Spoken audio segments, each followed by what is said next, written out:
Good evening and welcome to Athens City Council. It's Monday, October 11th at 7 p.m.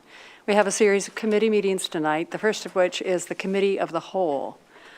And the first item on that are the 2022 fees, and as described, they will be fees that we're working towards implementing January 1st, 2022. I'll provide a little bit of background information. This was brought forward several months ago by then Acting Service Safety Director Tom Pyle, who thought it would be a good idea for department heads and administration within the city to review all of the administrative fees that are set up in our code.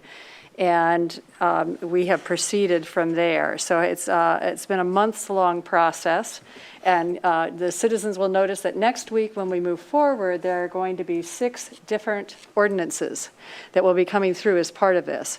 What I'm going to do tonight is briefly describe them and try and summarize what's happened with them so you'll have a good overview of it, and council members can then obviously ask questions, as can members of our audience. Several of the ordinances that are moving through are consolidating what the code director David Riggs described as ordinance language that is in 2 or 3 different places in our city code. And so what this is doing is consolidating that information. It's not necessarily a fee increase. So Councilmember Fall has one where she'll be describing offenses that will be coming through the litter control officer, and that is the language that's been changed that council members or the citizens who are looking at the agenda and the ordinance draft, they will see that that's highlighted in yellow. That's a new text that's going in. It says fee established by separate ordinance. So that's the case in 3 of the ordinances that Councilmember Fall will be introducing. There's a 4th one that Councilmember Fall will be introducing that describes rates, and these are different fees, and one of them is the fee in section 5.0603. That's going to raise the yard waste fee from $1.50 to $2. Another one that processions and parades, permit required, that's standardizing the fee that will be charged. That's going to be set at $200, and that is what the city has determined will be the amount of time that the money assigned to the amount of time that it takes to process an application to make sure that we have adequate police force and fire protection in place when a parade occurs. And then the other one is a transfer fee. This is a new one, and this is a $30 flat fee that when a person purchases a property that will be a rental and the papers, the rental fee needs to be transferred from one owner, from the old owner to the new owner, that's the administrative fee for the city to process that. So we're keeping our records accurate. So that's the one ordinance in which Councilmember Fall has some fees coming out. That one new fee and then the increase in the yard waste. There are 2 other ordinances. The next one that I'll describe briefly is by Councilmember Reisner. This is coming through the Transportation Committee, and they are, when I first read them, they seem to be different, but what's common to them all is that they are all in Chapter 7 of our city code. So there'll be one fee for contractor bags. Those will be $8 per day. There will also be fees now for an increase in fees for the motorcycle parking stickers. They are going from $20 to $40. And if there are 2 motorcycles owned by one individual or their spouse, then that fee will be $60 rather than the $80 if it would just be straight doubled. The violation for 72-hour restriction on the parking will be going from $20 to $35. The fee for the overtime parking will be moving from $10 to $15 per fee. And then the fine, there are some fines that are increasing if the fees are not paid within a certain period of time, that those fees are going up. If it's not paid within let's see, will go from $15 is the fee now that's charged. It will be raised to $20 if it's paid within the first 5 days. And then the fee goes from $25 presently on up to $30. President Isley? Yes. May I comment on? Yes, Okay. absolutely. Thank you. I was contacted by a member of Ward 3 who has some concerns with the increases to the city motorcycle parking permits. It sounds as if the actual fees that have been collected for those permits have not been consistent over the years, and so he was a little bit surprised to learn of the amount of these increases that are really doubling from $20 to $40 per year. It did seem that there was maybe some miscommunication with the fee office, and he wasn't paying $20 per year for his motorcycle. So it's quite an increase for him. When I pointed out to him that the code does call before these changes for a $20 per year motorcycle, he seemed to be a little bit more understanding. But he did ask me what the need was for these to double. And he did indicate that at the new prices, he's probably not going to purchase parking stickers anymore. He will just take up a parking space downtown and use quarters for the time that he is parking downtown, which will save him money in the long run. He is not a commuter, so he is coming into town to do business. He's not coming into town to stay all day and to work in the downtown area. So I can see, as I thought through this, I can see that as being a really terrific deal, actually.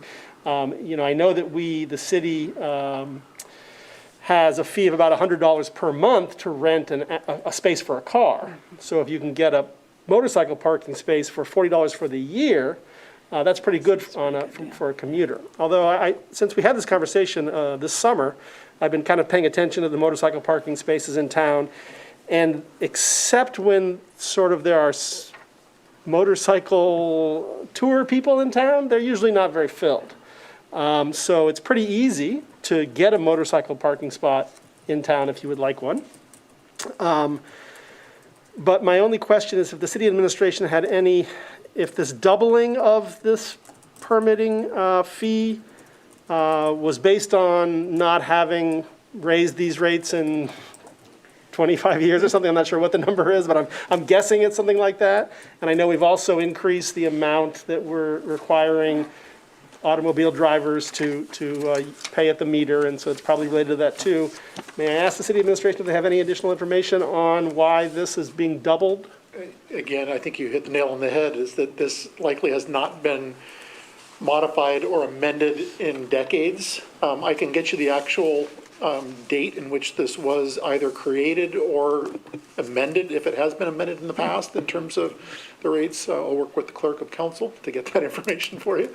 But that's primarily what it is. I think you raise a really interesting point. I do, on occasion, see motorcycles that are parked at metered spaces that are not motorcycle permitted spaces, permit spaces. I mean, what you just mentioned really makes sense for some individuals. If you're just coming in briefly, most notably, I've seen motorcycles parked further up Court Street, when I say up, in a northern direction. But more than likely, it's just the period in time in which that has not changed. And as council's aware, I mean, our meter rates have changed within the past several years, or few years anyway, to where so rates change. That's not an uncommon thing, but I can get you the last time that was amended, or possibly it hasn't been amended and it was just created, and how long ago that was. That would be useful, Mayor. Also, I'd be interested in how many people actually purchase a motorcycle permit. Because as this user indicated, he probably won't purchase one any longer. And he did point out that taking up a full automobile parking space doesn't help if we do think we have a parking problem in the downtown area. That's arguable or debatable. He's not going to be helping that because he's just going to choose to. He does have a motorcycle, which is small, that could fit in a smaller space, but he feels like he's being forced to simply take a regular spot away from what could be an automobile spot because these prices are being raised beyond what makes it worthwhile to him for the time that he does come into the city. So I just want to bring that up, and if we could get more information, that'd be very helpful. I will, I'll get that for you. Great. Thank you. Thanks for the questions. The last ordinance I wanted to, yes. I had Councilmember Smedley, go Another ahead. comment as well. Thank you, Sure. President Nisley. I have an appreciation for the fact that prices go up, so, we have to evaluate that. But I certainly appreciate also Member Kraus' comments. The one fee that gave me a little pause was for the processions and parades. Now, previously, there was no fee associated with this, correct? There's a parade permit fee. There is a parade permit fee. How much was that before? I don't recall what it Okay. is. I can get that information. For some reason, $25 sticks out in my head. But if you look, one of the things that is the bigger expense for the city, and I'll use the most recent parade, which was the homecoming parade. And looking at the homecoming parade and the hours in which our police officers have to stand there at the intersections to protect the parade and the parade route, that's a substantial expense to the city. And, what you see in there is to help the city in terms of offsetting that overtime that an officer may be putting in or regular duty that officer is putting in to be directing traffic or keeping traffic from impeding the parade. Absolutely, I can totally understand that in that one. There are other instances that they're much smaller, and I wonder if there's an opportunity to evaluate it case by case basis, because I'm thinking something like March on Court Street for Disability Awareness is a fraction of the impact on the city than something like homecoming, and it's also an opportunity for peaceful protest. And so now we're imposing this much larger fee for something like that. So I just wanted to share that pause for that particular fee. And so maybe the cost breakdown. So if they do get a request, and I understand what you're saying, is that the impact of the total volume of people on the street is much less with the Disability Commission or another group, but the administrative time to go through that and set that up, maybe we establish a base Sure, rate. absolutely. Mayor Patterson, yes. I completely respect and understand exactly what you're saying, and maybe there's a way that we can look at this to where it's not just a set amount per officer that has to be there. We also take into account time, because Sure. that's really what it's based on, is the Absolutely. amount of time that an officer. So an event like you just described, I've marched in it before, and it's not a really long parade. It's actually pretty short in terms of time in which that takes place. So- Deliberately short, because of mobility challenges, Right. yes. Thank you, right. So we can Good. certainly explore some potential options. Appreciate that, thank you. Okay, thanks. The last, Member Zip, did you have a? Oh, no. You didn't have a, you were doing that. Fixing my hair. Okay. The last ordinance that we want to describe tonight is for the amending the code fees for the sewer rates. And that will be introduced by all members of council next week. And you might remember that the sewer fee, our sewer account within the city is what we call a proprietary fund. And so our revenue in needs to be sufficient to meet our expenses. And in looking at that, the city has made a determination on some increases. I will share with you at least the details, and this is available online for citizens who want to look at this. But the rate that I think will affect many people, the residential rates, the monthly base rate fee will be moving from $5.55 per month to $5.72 per month. So it's a 17-cent per month monthly rate increase on that base rate. And then for the rates that I think affect many of the residential homes, it's 0 to 15,000 gallons. And that rate, that monthly base rate charge will be moving from $28.40 to $29.25. So it's a 75-cent per month increase on that. So, but once again, the rates have been shared with council members and are available to anyone else who wants to take a look at those. But that ordinance will also be introduced next week. Councilmember McCary. Thank you. Since a common theme of the evening has been discussing or introducing some fee increases, I'm curious if folks can provide any kind of context for where people might look to see where these fees are in terms of being on par with other areas in the county, or are there resources that keep track of that anyone knows about?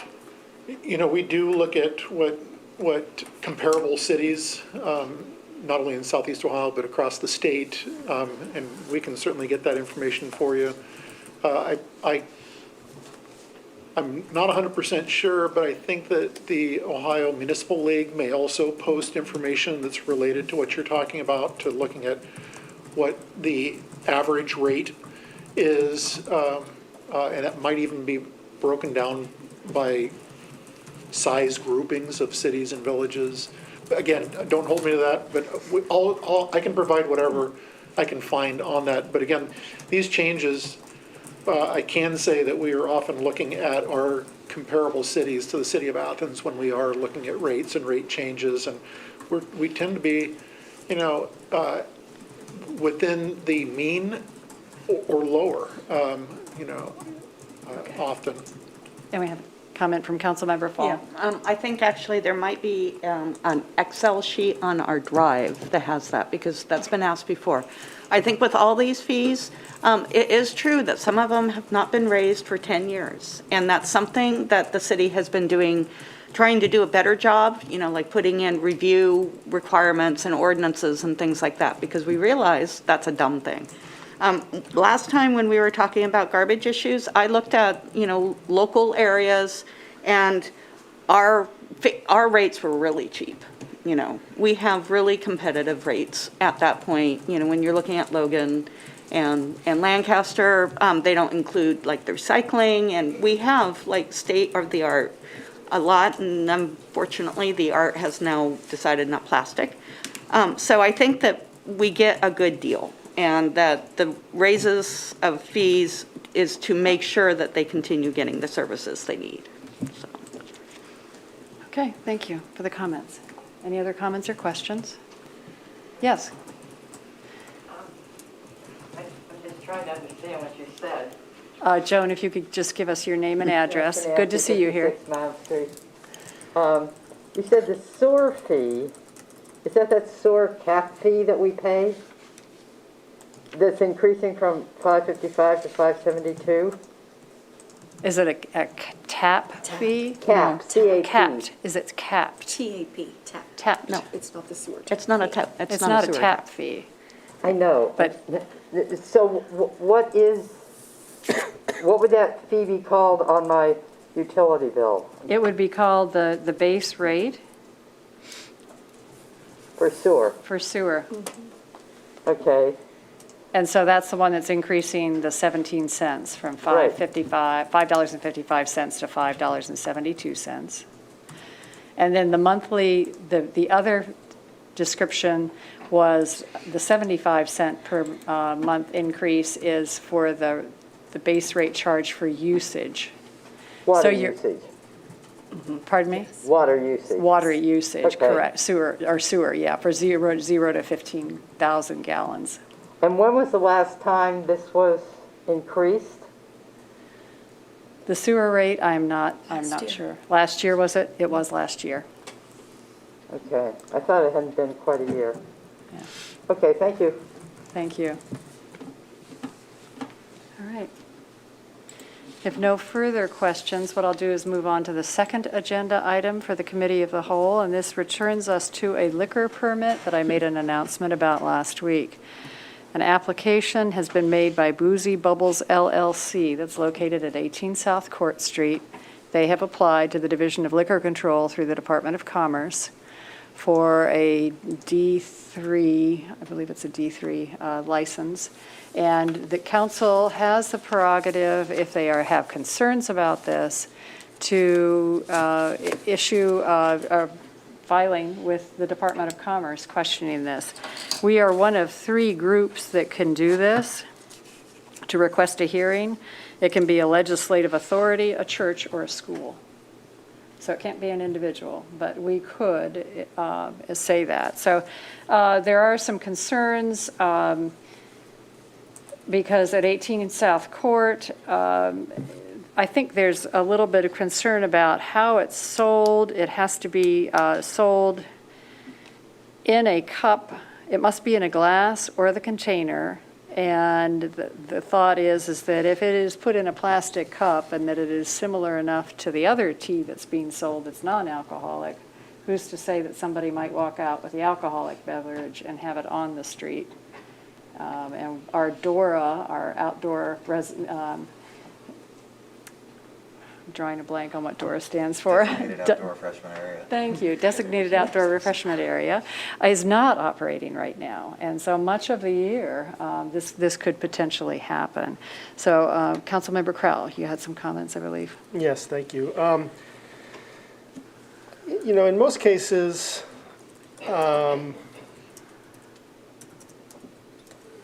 this seems to me to be a unique case that I believe council should ask for a hearing, a review of this.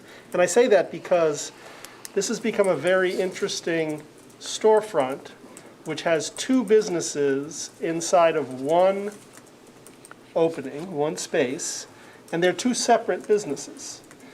One of the businesses sells food, and the other one sells drinks. Now, I'm not exactly sure if the tea portion sells food. They may sell some kind of food, but they're not really a restaurant. The food portion is on the other side, it's a separate business. The D3 license, I believe you have to serve a food item in order to have that license. So I don't know if one food item or, you know, they're not really a restaurant. And so this just seems to me to be a very unique situation that we should look a little more closely at than just kind of proceed forward. I realize that the Ohio Division of Liquor Control controls the permits in the city of Athens, and they have every right to be next in line. I believe, I was told from the law director that there are 13 available in the city of Athens and only 12 are taken right now. And Boozy Bubbles is next in line in order to perhaps get that 13th.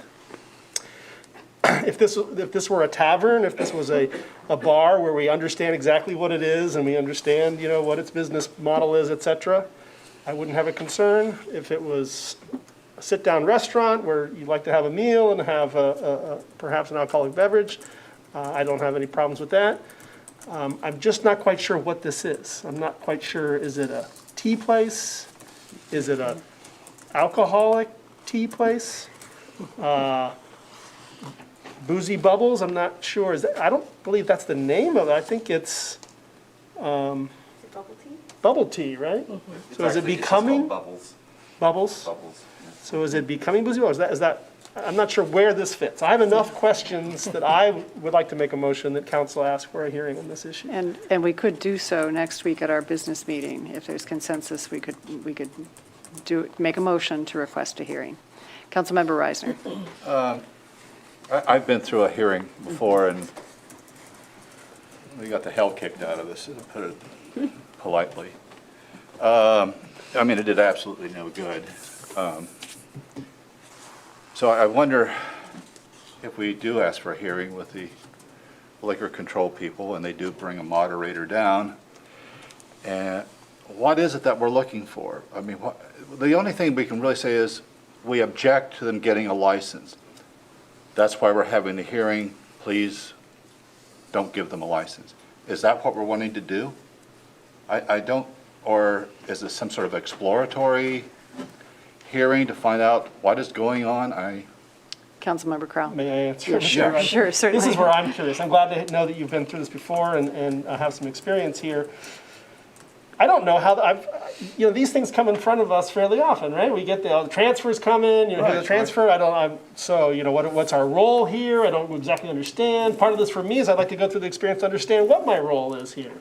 Because in this situation, it doesn't make any sense to me. I And guarantee you, it'll be interesting. Okay, so maybe what I don't know is that the Ohio Division of Liquor Control has already gone and investigated, and they've seen this and that they've already approved it that it fits the criteria that they need. But I don't know that that's happened. So I want to ask for this so that I can ensure that that does happen, because I want them to go in and say, oh yeah, this fits what we need for, because I don't know if that's happened. So that's why I think that we should ask for this, but that's my And I own think we thoughts. can get some guidance from Log Director Eliason once we request this information, how specific we need to be about our concerns, addressing Councilmember Reisner's, memory of how this went before. And, right, and then also finding out, what has been done in the process to date And what's in the approval. purpose of it? Is it sort of to get more information, or is it to air grievances of why we don't want it? Because it sounds like there's some concerns, some questions that need to be answered, and can that happen through the hearing process, I guess is what I'm hearing as well. All right. Well, am I hearing from the members of council that we're objecting to them getting a license? We don't want them to have a license? Maybe what we need to do is to, Because really, I have no objection to them getting a license at all. maybe what we need to do is request paperwork, and their full application or something, so that we can see exactly what they had to do, or talk to somebody and see exactly what they had to do for this license. Would that go to helping to answer questions? I mean, in a hearing, I've been through the hearing too, and, it is a legal hearing, and Lisa has to do a lot of preparation and things like that. So I think that when we make our decision on this, we have to know exactly, like last time, we didn't want it to happen, and that was pretty straightforward. But maybe if we get the paperwork, we will see that there's not a problem with the food, sort of thing. And maybe so I don't know if that would be an interim. We've got two comments down here, and then we'll return to you, Councilmember Crowell. Councilmember McCary. Hi, I am just going to ask that if we're getting more information, it would also be helpful to even have a little bit of a sense of the timeline for such hearings. Are they scheduled pretty far out? Do they take a long time? Would this have a significant impact on this business if there's a question? And if we could just get a little bit more information about what the hearing process entails, that would be great. Councilmember Ziff. I just wanted to try and thank you, by the way, but I wanted to give just a little clarity on what they serve specifically. And it's bubble tea, which is, it's the little, what are they, soy? I can't remember what they are. The little bubbles, the little like tapioca or something. They have that. They have it for food items. I've pulled up their website. This isn't some incredible knowledge I have, but I'm just looking at their website. And they have acai bowls, which is like a Brazilian fruit. And it's like a smoothie bowl. They have a bunch of different smoothie options. So it's not, I think you could argue that a lot of these things are food items, and it's just a smoothie's just a banana made liquid. But I mean, if that's one of the issues, I mean, we can see it here. We can pull up and get their whole menu. But they also, just looking at their other locations, I don't think they have gone through a process with a different franchise with getting booze there, because all of them currently are listed. They've got 10 of them here in Columbus and around. They all have the same menu, and none of them have alcohol on there. So maybe this is a trial run for them or something. Okay, thank like you. their name, though. Any other comments? Any other comments or questions? Okay, so and if I'm hearing right, we're moving towards gathering more information this week and reading and reviewing that before we would move forward potentially with a motion to request a hearing. Mayor Patterson. Since Dora did come up in the conversation with council, the designated outdoor refreshment area, just as a reminder to people watching tonight and to council, that in order to operate a Dora, it has to be in a designated cup. And therefore, this business could not create their own, or when the Dora is functioning, they'd have to purchase the official Dora cups from the city of Athens. Good clarification. Thank you. All right, Councilmember Crowell. Again, I appreciate Member Reisner, and I'm thinking more as I sit here. My objection, the previous objection, as I understand the history of the previous objection, the previous objection was based upon the alcohol incidents on Court Street. That the idea was to try to limit the number of alcohol incidents on Court Street. That is not my objection. My objection is on whether this fits into the law. And again, I don't know, maybe that's already been done. Maybe they can say, I don't know, we will draft something which will spell out our objection, obviously, and maybe they can respond without a hearing and say, nope, this is allowed by the Ohio Revised Code, and the Ohio Department of Liquor Control says, and we don't go through that process. There are just so many questions in this individual situation with the two businesses inside one restaurant. I don't know, I think they can sell spirituous liquor until 1 a.m. Is the other,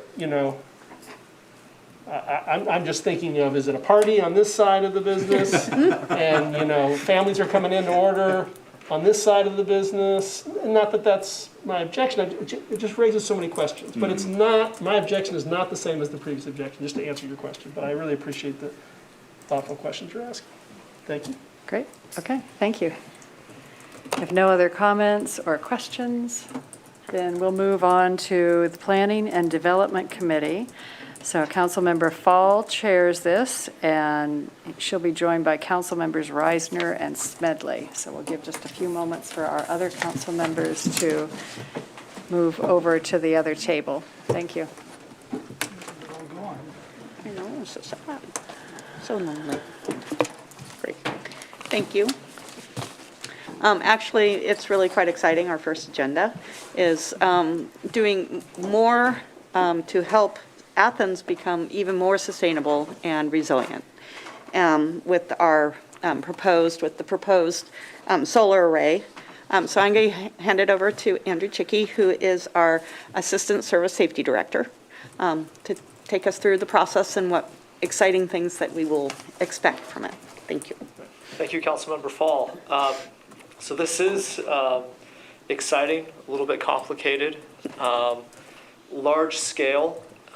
So we've invited the company that earned the bid through an RFQ and RFP process. RFQ being a request for qualifications, and then an RFP, request for proposals, and their proposal won out. And another tip is that it's a local company, Third Sun Solar. So one of the criteria in our RFP process was to keep as many dollars local to the community as possible through a number of different mechanisms, not just through suppliers and builders and employees, but also through financing and all these other things. And by large scale, we're talking about some larger tracts of land that are being proposed to be used for these solar arrays. And part of the reason for that is because our wastewater treatment plant, which is one of the proposed facilities that would be benefiting from this, is a huge energy consumer, massive energy consumer, to the scale of, I have written down that it averages about a $30,000 a month electric bill. And I'm probably understating that. I pulled a couple of just random bills this morning, and the two that I pulled, one was for $32,000, the other one was for almost $37,000. So it uses a lot of energy. It's very energy intensive, and it's a prime candidate for solar. We have some tracts of land nearby that can be utilized for that purpose, and going back to January of 2020, when we first started going down this path, we had anticipated that by at completion we would be up and running in October of 2021. Well, it's October 2021, and we're just now moving into the power purchase agreement phase, and we're finalizing design and moving toward building. But obviously COVID had a very large impact on that, and supply chain issues and infrastructure issues, all those different things. But we're excited that we're still moving forward.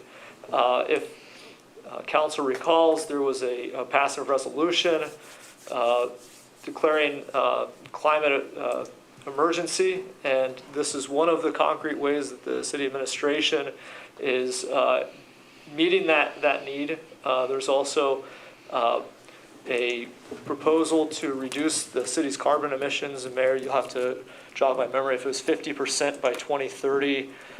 So that's a large, that's a big task, but with this particular project, it would make a huge difference, would get us very close to that goal very quickly.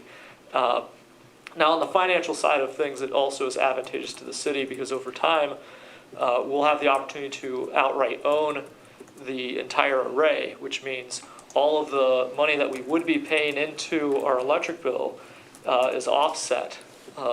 So that's a long-term savings. Now, there's a method to get there, and I'll turn it over to Jeff Greenfield, the CEO of Third Sun Solar, to explain the process and some of the properties. But I want to remind council that our goal is to meet a number of different challenges with this project beyond solar.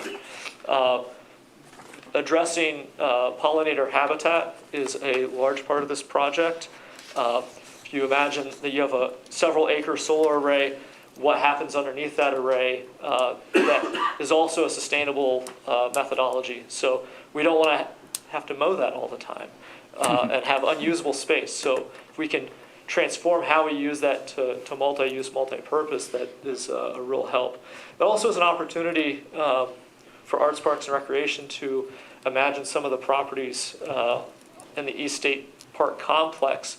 One of the challenges for this size array is finding the appropriate land, and we identified a portion of the East State Dog Park to take that, but at the same time, making sure that we maintain all of the services that we currently provide and enhance some of the services, and we'll discuss a little bit more about that as we get deeper into this.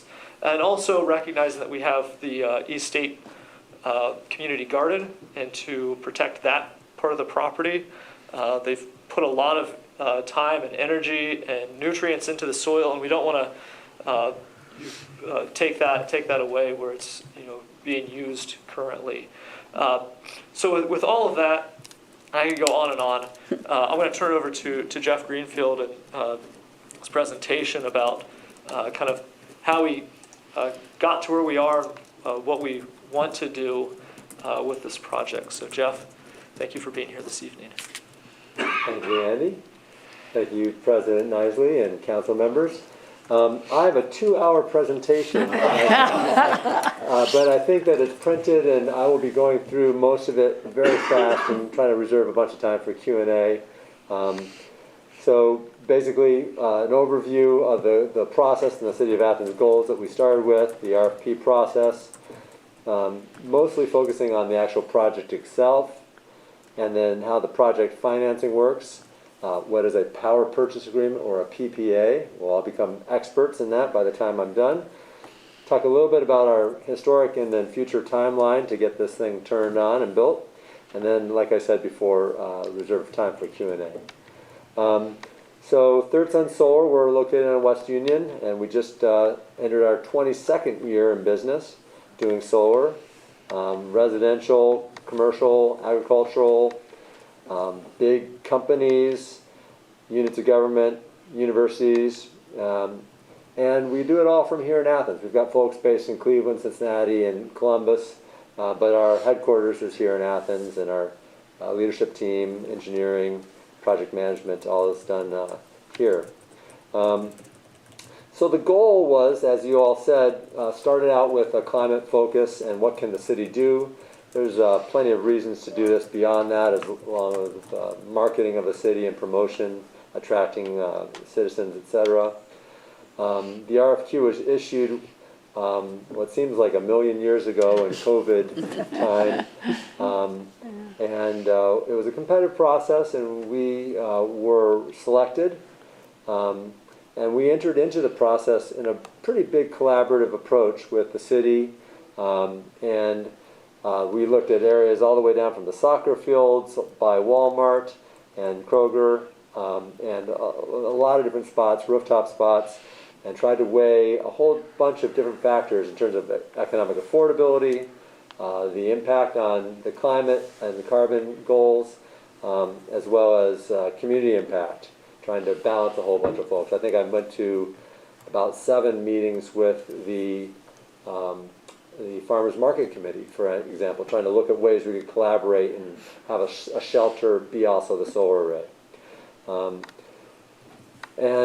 We brought in BDT architects and designers to help with us, and then also a side company that we started a while back that's focused on project finance called New Resource Solutions. At BDT, just as some of the qualifications from the original presentation. The project itself is basically focused on the biggest energy user that the city pays the bills on, which is that water treatment plant. And so we had to balance available land, impact the flood zone, building codes, and a lot of people carry a lot of pickleball and the dog park and the community gardens. Everyone's got something that's important to them, and we did talk to a lot of people trying to balance all these concerns. One of the things that changed is that the rec center roof is going to be redone. And so we didn't want to put solar on top of a roof that was going to need to be redone during the life of the solar. So starting the solar right after a brand new re-roof project is perfect. So that's going to be one of the high visibility, large projects that children and visitors will see, and it doesn't take up any ground space. So it's very easy to select that. The beautiful new swimming pool is another load that we wanted to offset, and we wanted to, again, put solar in a way that wouldn't reduce the amount of recreation that the city had, provide a showpiece, and also shade some parking. So we're going to use parking shading structures similar to what's already adjacent to the rec center. And then on the land that I call the library lawn, this is basically between the bike path and the outdoor rec area along the library, where incidentally we installed a solar PPA 15 years ago, 13 years ago. That's on the rooftop of the library. That's going to be one of the bulk of the feeds towards the wastewater treatment plant. And this will also be one of the ground mount solar arrays with the pollinator-friendly planting underneath it. And then it's a little bit hard to see in this photo, but the dog park behind the Holiday Inn is another good spot close enough to the wastewater treatment plant that we can locate a substantially large solar array and get the power to the wastewater treatment plant. You can see kind of over in this area, the community gardens are staying the same, exactly where they are. The dog park, the primary area where the dogs play and run, etc., is going to be preserved. And then the city, because they're moving some things around, this is not directly part of our project, but we did coordinate planning for future pickleball and tennis ball courts. When they're ready to be constructed, they'll be integrated into this project with parking. So we're planning ahead and not kind of boxing the city out of any opportunities. So this is a rendering. You can kind of see it here. We originally had a single large shade structure located in the middle here, but upon consultation with the city, we kind of moved it to either side so you can still, when you're driving by on East State Street, still see the architecturally interesting solar or the roofing line of the building. This is a rendering of, you can see the rooftop solar on the library there, and then the structure on the ground, and then planted along that and underneath that would be wildflowers. We currently are doing this at Kent State University, and then we did it several years ago at Denison University. Again, at Denison, we've got a 9-acre site where we planted this pollinator-friendly wildflower prairiescape, and it actually is a nice win-win because it doesn't take as much mowing underneath, and it obviously has all sorts of other benefits. And then this is a kind of a pedestrian eye view of the dog park location, where you can see the, how it doesn't change too much in the distance from what people are going to see when they're walking by. We did some quick math of these 4 locations. Just to give you a reference, we typically talk about the size of solar arrays in kW, like your house might have a 10 kW system or an 8 kW system. The city is now going to have a 2,110 kW system, so 2 megawatts, which will definitely put Athens on the map. It's not the largest system that we've done, but it's definitely a good sized one for this application. We really maximize the size of this based on the constraints of the land and also the usage pattern of the loads. If we make more power than the loads are using, the economics go downhill. The big impact here is the pounds of carbon per year, about 50,000 pounds, or 50 million pounds of carbon avoided per year. So that really adds up. All right, project financing. Who's got my check? This is a multi-million-dollar project. That's a trick question. In a cash purchase, you basically have to build your own power plant and then wait for the payback over multiple years. And if you're a residential or a business, you get a federal tax credit that's worth more than a quarter of the project economics, as well as accelerated depreciation, which could bring it up to about 50%. The city does not pay taxes and would be leaving that subsidy underutilized or unused.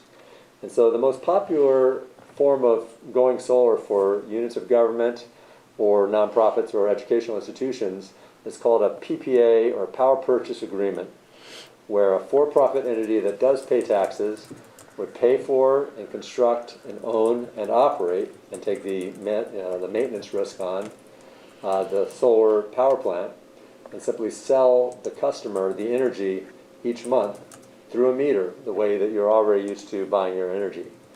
It was important to the city because you all have relatively inexpensive cash if you finance something compared to regular consumers like us, that you wanted to have an option to buy the system. So the federal tax law allows for that transfer of ownership without a penalty after 7 years, or in the 7th year. So the PPA will have provisions where the city will have the option, not be required, but could evaluate the math and see what their cost of capital is and decide whether or not to own this asset after year 7. The PPA, and I just delivered the draft template to Law Director Eliason on Friday. It's basically a 25-year agreement that spells all these things out. The city already has been in that kind of a relationship with the solar array at the rec center, and it's, again, a pretty popular, well-understood arrangement. And that's a pretty picture that kind of shows what I just described.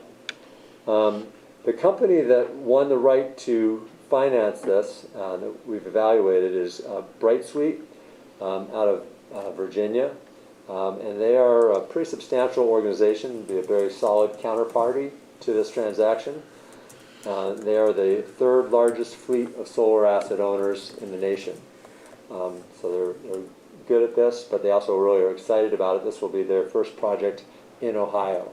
Depending on the timing, it's likely to be first. They've got another transaction that's in play. And then we'll be their local maintenance and operator. We will be building this with all local people. And the timeline, right now we are negotiating we're finalizing the design and getting ready to go to permits.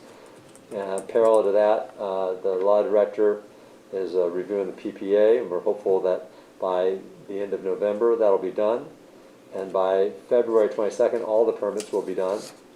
And we'll be breaking ground in the spring when the weather is ready for us to break ground. And the actual construction of this will go relatively quickly through October 2022. The exception might be we're going to be tied to the construction of the roof of the recreation center, so that's a little out of our control. We can't do it before they re-roof it. And then we're also going to be very careful to coordinate the construction at the pool And we're not going to be doing any construction during the heavy recreation season. So we might do some work before and some work after. And I compressed 2 hours down into a manageable couple of minutes and have some time for Q&A if there is any. Great. Yes, Ms. Reisner. How much will the city save then if we do a PPA? It's hard to say because to calculate that, you have to know the future cost of the status quo. So if we make an assumption about how quickly the electric rates rise, we can come up with a model, and I think we predicted that in the original RFP and a response to the RFP. I don't have that handy right now. I'm going to say it's probably going to be in the hundreds of thousands of dollars over 25 years. It's not meant per se to be primarily an economic initiative. It's primarily a carbon and renewables initiative, but it does save money over time, assuming that energy costs will go up over a threshold. Well, the Deputy Service Safety Director was mentioning how much our electric bill was at the wastewater treatment plant, $32,000, $38,000 a month. To me, that sounds like economics, okay? And yeah, I'm all for saving the world and everything like that. But again, we have to look at where our money goes and whether or not we really are going to save anything or not. Well, I'd be happy to follow up with the original economic projection that was made during the RFP. And you can take a look at it and decide for yourself exactly what the proper energy inflation. I mean, hundreds of thousands of dollars over 25 years does not sound like a lot, city-wise, when we look at our budget of $40 million a year. So, I mean, if I had to justify this to a constituent, I'd have to say, well, it's not going to help your utility bill any, but you're saving the world. Depending on the audience that you're talking to, that's it'll either sell or it won't. Yeah, I can understand the challenge that you've got. The way I would answer a question, and I get those questions a lot, is that it is, economically beneficial, not in a major way, but it's also not economically negative. It's not going to cost the constituent anything. And so that said, we'd move on to the economic and social business, economic development drivers, marketing benefits to the city, etc. Okay. And not everyone's going to be a big fan. I can get that. Okay.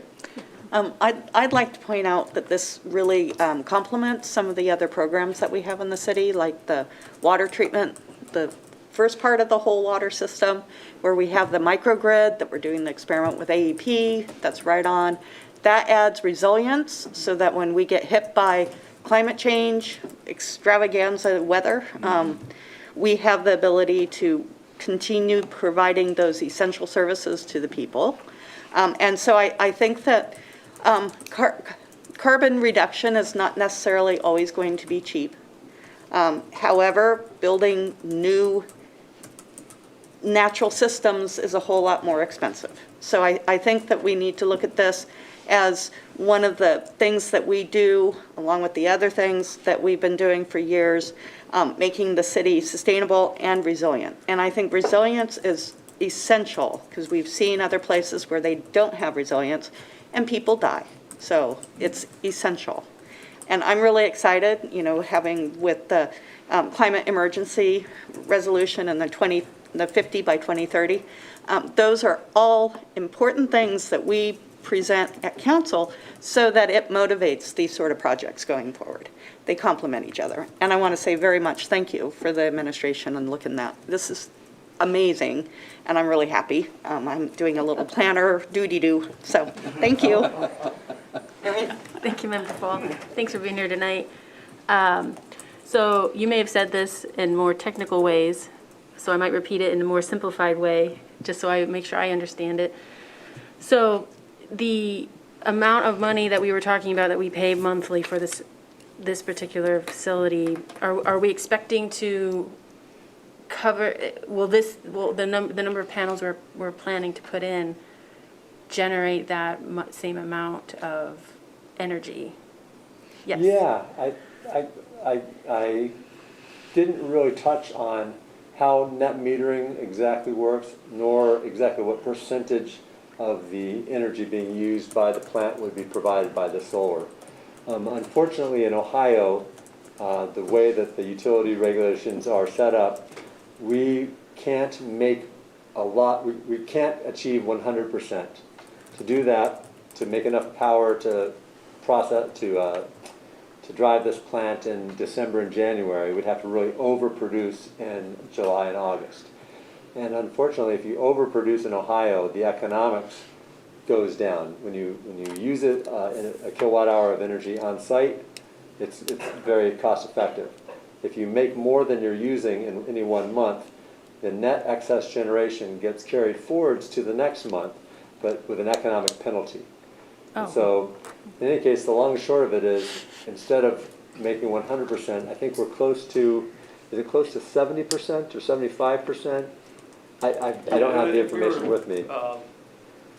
Our goal is to get close to 80%, and we're close to that target. I think it's Super. just south of that. And if I may, to Councilmember Reisner's comments related to the economics of it, one of the requirements in the RFP was that the price per kilowatt hour for the solar array had to remain competitive with the current price per kilowatt hour that we pay to our electric utility. So it's on par. The difference is, are we paying the electric utility for what we typically do, or are we splitting that where we're paying a similar amount, but it's going towards something that eventually we'll own. So there is, a future benefit. It may not be, in the millions of dollars, but it's something that long-term we'll continue to see a benefit from. So the price per kilowatt hour, it adjusts a little bit, but it averages out to about 10 cents kilowatt hour, which is pretty competitive with what our current rates are. So 80%, I was under predicting. Okay. And of course, the carbon benefits. I just had one other quick question. Yes, sir. The financing company you mentioned, can you talk a little bit about like what they gain out of this arrangement?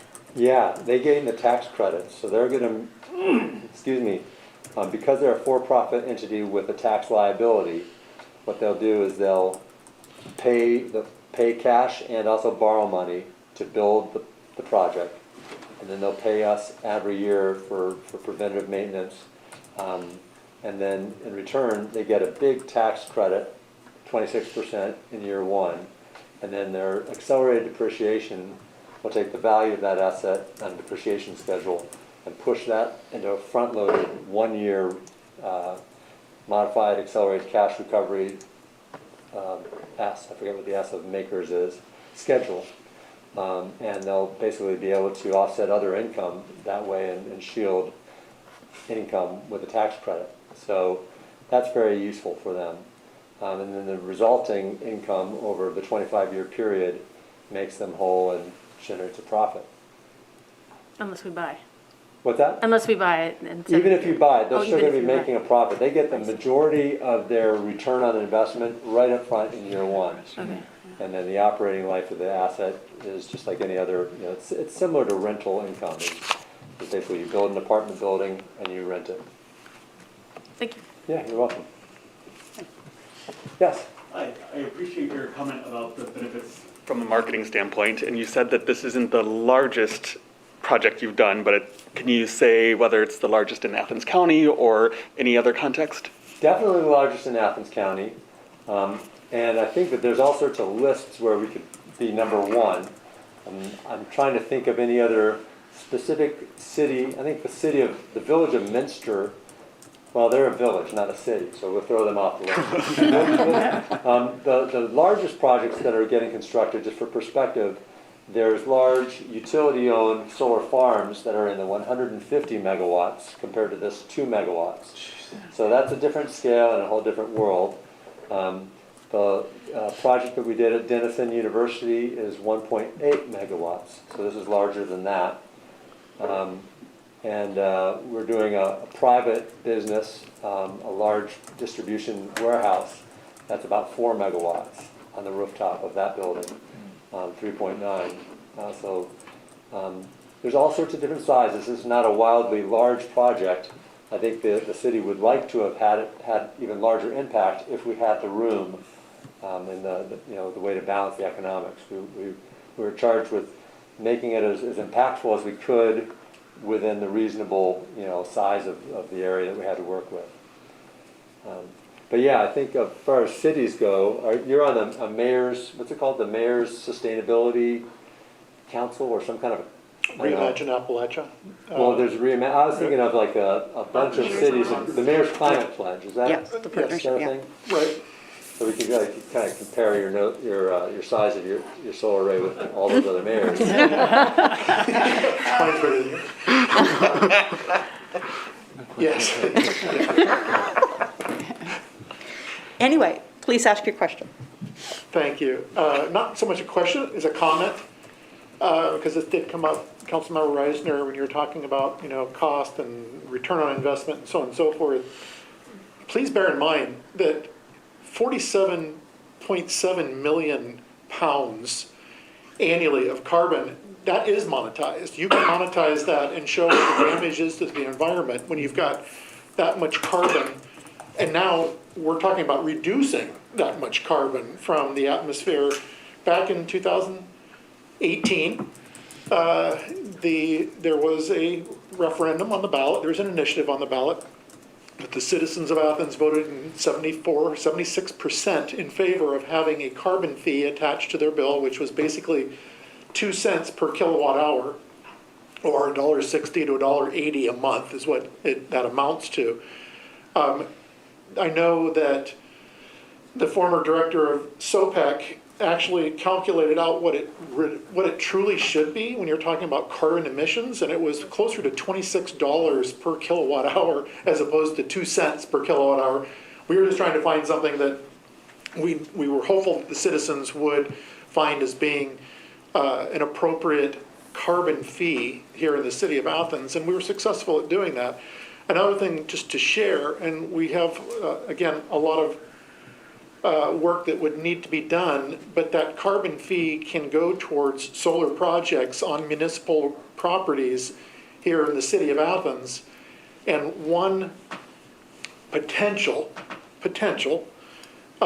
option could be to have a percentage of that carbon fee go to this project, or it could even be escrowed over time, because we can do that with the carbon fee. Say 40% of that carbon fee, which on average is producing about $100,000 a year, have that 40% or whatever percent, make up a number, that it goes into an escrow account. And 7 years from now, that becomes the down payment, dropping what our buyout would be if we chose to buy out, reducing us having to take out a loan or a bond or whatever to keep this, to now we're in possession of it. And in return, our energy costs for those facilities is being offset by the generation that is coming from this facility. So there's other options certainly to be explored in terms of how we, fund a portion of this, because, via the law that was the ballot initiative that was approved. We have some more exploring to do with that as well. But again, go back and look at this number, pounds of carbon over 30 years, 1.4 billion, that we are removing from the environment to have something like this. And to me, the real upside of all this is it's being produced right here in Athens. We're always talking about, with our city residences under SOPEC, there's certainly 100% renewable product that is at the residential level. But those are coming from wind wrecks that are coming out of Texas. And I think this gives us a real opportunity here in the city of Athens to be able to, to me, I don't view it as a showcase project. To me, I look at it as revenue savings in the long run, and also, owning up to what we should be doing, and that's protecting our environment in the long run. Because right now, the United States isn't doing a great job at something like this. So, I'd like to point out that the fee that we put on, we got a lot of comments from all over the United States about that, because it was one of the first ones that really have done that. Same with kind of the climate emergency. You would think that all cities had that. That was something else that we pushed on. So, Athens, once again, is going to be a model and a leader, once again, in an environmental way. So, Chicky? Sam? I'm sorry. Sorry, the two other comments related to the PPA. The first one being, each array is considered its own power purchase agreement. So we're not tied to purchasing all 4 arrays at one time. It's a portfolio. So if it's in the interest of the city in 7 years that the pool and the community center, we can afford to purchase those outright. We have the option to do that, and allow some of the other ones until our finances are in the right order to take those on at a later time. So over the life of it, we have some options to work with. It's not an all or none, as I understand it, game. So that's a real benefit. The other is, in the RFP, one of our primary requests or requirements was the city would continue to own the solar RECs for this project, which is also a real benefit to the city. Those RECs are valuable, so for us to retain those, that helps in our mission, so that we're not purchasing from a farm somewhere in another state that we don't know anything about, that we really, we truly own those credits, and they're housed right here. So we see that benefit as well. And I think Jeff could probably expand a little bit on what that means, but in a nutshell, that's. Yeah, well, we've talked about environmental and carbon-focused benefits about this. We've talked about positioning the city as a technological and progressive place that will attract entrepreneurs and residents and citizens. And then it all comes down to where the rubber hits the road, paying the bills. I should have mentioned this before. We did a similar project with the county of Cuyahoga on several rooftops, several buildings. They actually have a solar-powered coroner as well as a solar-powered animal shelter. In any case, one of their primary motivations was energy volatility, and they used the word hedge. And they basically said this is a chance to contractually lock in our energy costs for these buildings over a 25-year period, compared to, if you listen to NPR today, you're hearing nothing but natural gas spikes and energy cost volatility. And it's a bumpy ride. You're at the mercy of global economic forces to find out where our electric bill will be in 5 years, 10 years, 25 years. But by having a power purchase agreement, the city will have a known, locked-in, contracted energy supplier, at least for these large sites. I think likely the wastewater treatment plant is the single largest energy user that the city pays a bill for. Great. Did you have a question? Yeah. Thank you. Mr. Greenfield, thank you for being here. I have a lot of questions, and some were maybe for the city administration. And some of these questions have already been answered, so I really appreciate, Mr. Chicky, your telling us about the solar RECs, because that was one of my questions. And I wasn't quite sure what I heard. The city will definitely retain those solar RECs, or this is still in discussion? Contractually, our contract was very specific, where the RECs will belong to the city. Okay. So that's substantial. It might have been a less expensive kilowatt hour price if Dominion took the RECs and sold them on the open market. But the city wanted to make sure that they would own the RECs. And then what you do with them, some people will retire them. Some people might sell them on the market to help pay for the project or other projects, and then trade them for the less valuable wind RECs out west. I think the flexibility is pretty important, but I don't know exactly what the long-term intent is of the city about whether to retire them or monetize them. Another question, the land specifically at the Athens Public Library. I know from the auditor's county maps that there is a mishmash of ownership all over that area. Tell me about it. So, half of that field is Athens Conservancy land. So have we already gone through the hoops to get permission from them, or is this a lease agreement? Are we purchasing that land? How is this? So yeah, that is part of the process. So this is hopefully gonna not change, but it's not finalized either. So Ohio University leases a lot of sections of this land to the city, and then there's also an easement controlled by the Hocking Conservancy? The district, rather. And so we have to negotiate with them. It's happened in other, floodways that are maintained where they understand the impact. You can't build a building that's gonna displace water in a water event. That's why the BDT Architects building is up on the risers. But we do need to get their permission. And so in addition to the PPA, there will be what's called a site lease, which will be a side document that will provide, in the case of the roof, access to the roof, and in the case of the ground mounts, access to the land for however long the PPA is. They need to also have permission to have the solar power plant there. So I don't know, and back to the pollinators, I'm glad that you've worked on the project in Denison and you know how to do that piece of it. Some discussion we've had on the Environment and Sustainability Commission is that, to really do that well, you need to start working on that land probably in the late fall or spring prior to the growing period.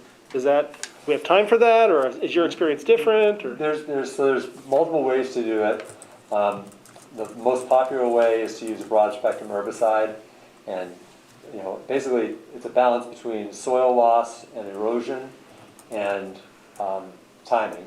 So one way is we do the entire construction just with the existing ground cover, the grass, and get all the construction completed, all the tearing up of the dirt, etc. And then they apply broad spectrum herbicide one time, and then they seed it. So that's the most popular way. That's the way we did it at Denison and at Kent State University.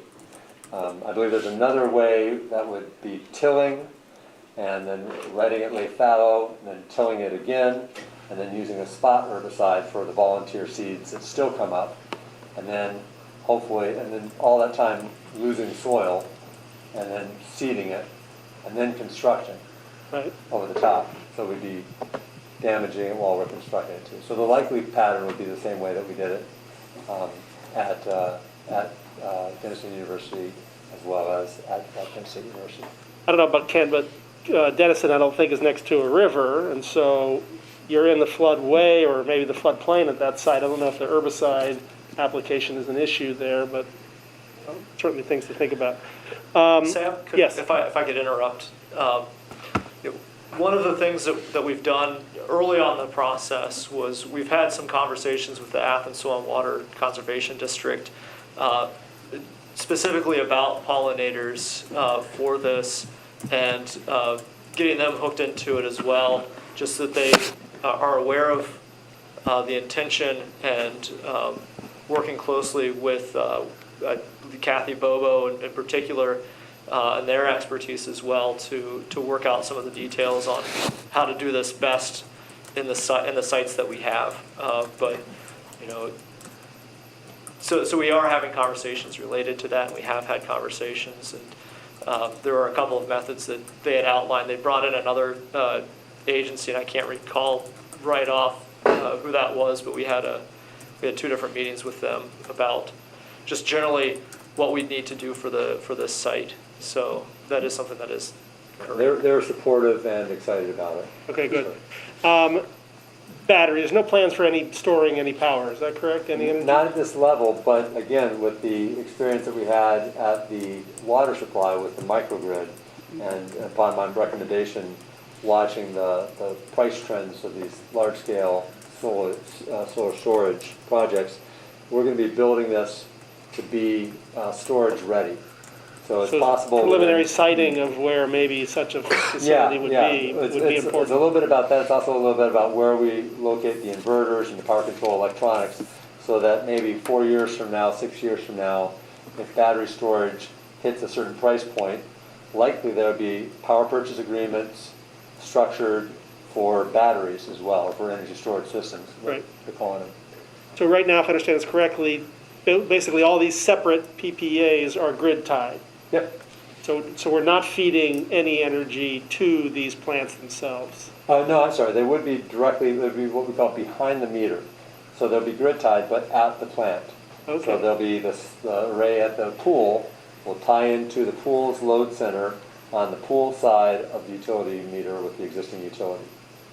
Okay. So just like a residential style net meter arrangement. That's great. Fencing, I'm sure, around these ground mounted systems. Required by the National Electrical Code. Okay, thank you. We already talked about the Athens carbon fee.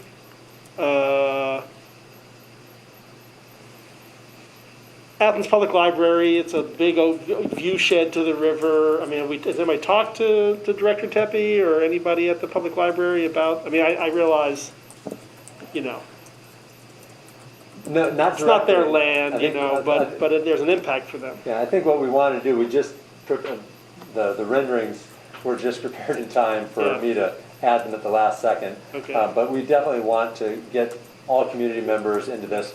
And undoubtedly, there's going to be some Frisbee players that are, you know, maybe upset. This is one of those things where you cannot please everybody all the time. And we've done our best. I'm amazed how many pickleball enthusiasts there are and how important that is to them. I myself, you know, have played soccer with my kids on that little patch in front of the library, and I've been, ever since we've been considering it for the site, I've been watching. And I don't see many people playing anything on there other than riding their bikes on the established paths on both sides, which we're not planning on changing, other than adding a nice big showpiece for renewable energy. I agree with you. It's not, I mean, even back in the day when we were coaching our kids in soccer, that was like that was like option 3, you know, it's like, could you be anywhere? Okay, we got it in the library field. Because it just, you know, it was never, it holds water differently, you know, it's not the perfect thing. Anyway, I appreciate all your answers and your being here today, and I'm excited about this project. Thank you. Thank you. Any other questions from council? No, the audience, please come up. Come on down. Hi, Rob Black, 124 Morris Avenue. So my question is about the dog park location, and you mentioned the discussion with farmers market. I know there's been talk about that being a possible location. How has that been worked in, or what's the height of those arrays there? Are they being put in to adapt to uses underneath, or? Sure, I can elaborate on that. Yeah, so early on, before we knew the timing of the rec center re-roof, the original proposal had us building parking lot shade structures to power the rec center.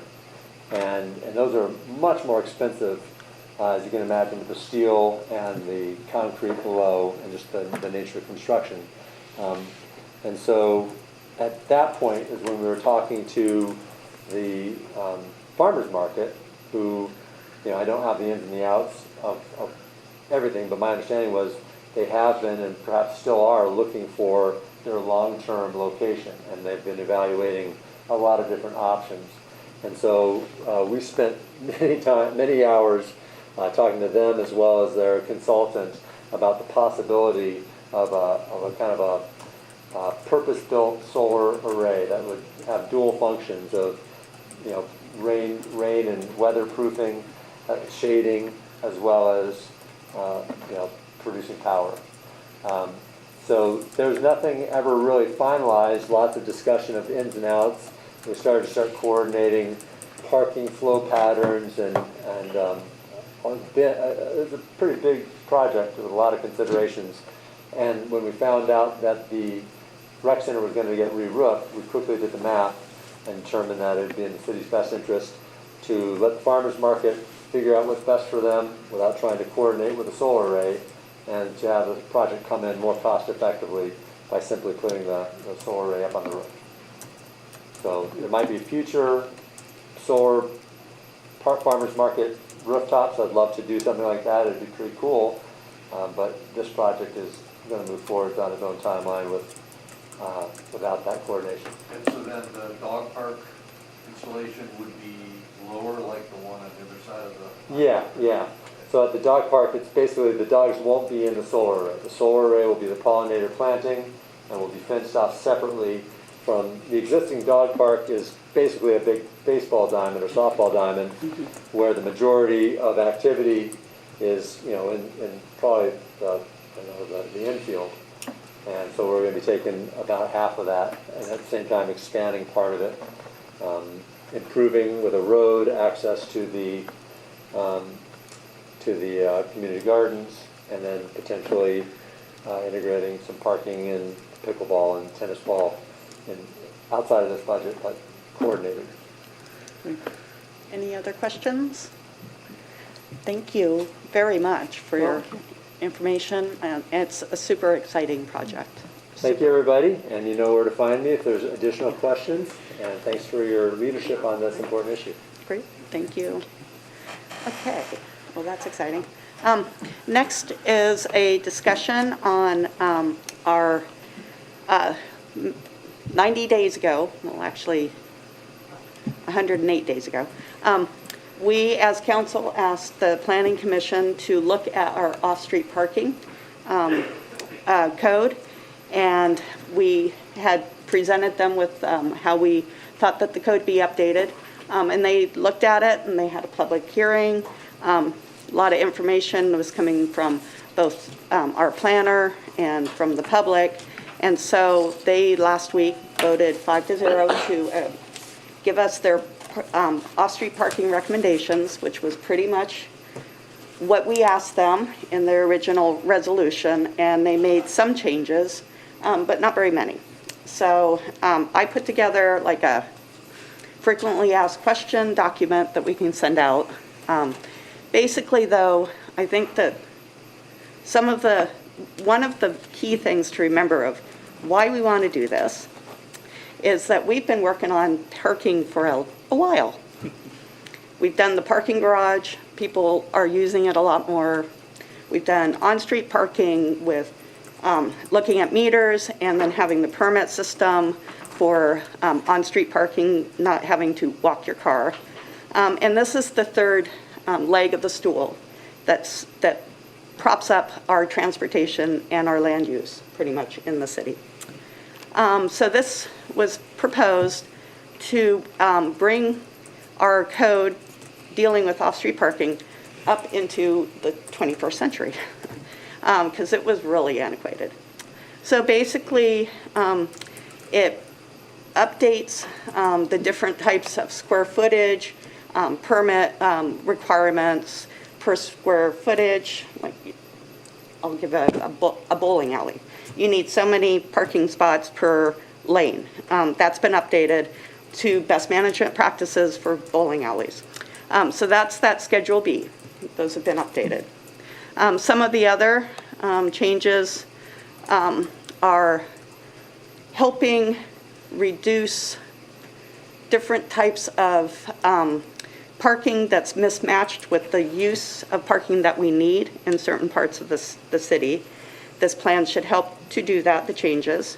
It helps to give flexibility to the city for allowing differences between the requirements and if they do certain types of projects or the project is a certain type of housing, then they get to go through a process of having exceptions that would reduce their parking requirements. I think it's important to remember that right now our parking regulations, off-street parking regulations, tend to make our development more expensive.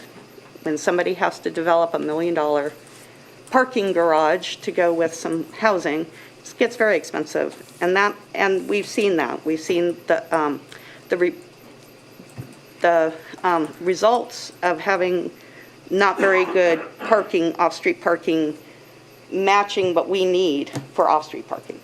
So This will give the city more flexibility when working with developers, and also gives people who live in small lots more opportunity, maybe to be able to not have their whole yard be parking lot, if they needed to do something with their house. I'm not going to go through the whole thing by, section by section. I have put this in a frequently asked document, and it does have analysis with the changes that the Planning Commission has recommended, part of it. So that's section by section. Would anybody, the process here will be, we have this hearing, we have this committee meeting, we read it for 3 readings, and we will have a public hearing on it. So, Amir?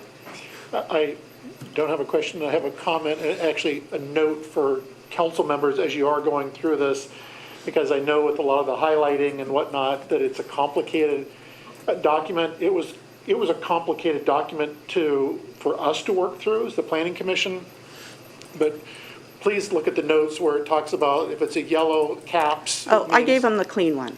Oh, you got the So clean I one? got I gave them the Okay. clean one, so it's all the same color. There's a markup copy Yeah, too, so yeah. make sure you take a look at that as well, where you can see what council Yeah, they have sent to the Planning Commission, changes made by the Planning Commission, deletions, yada, yada. I mean, this was,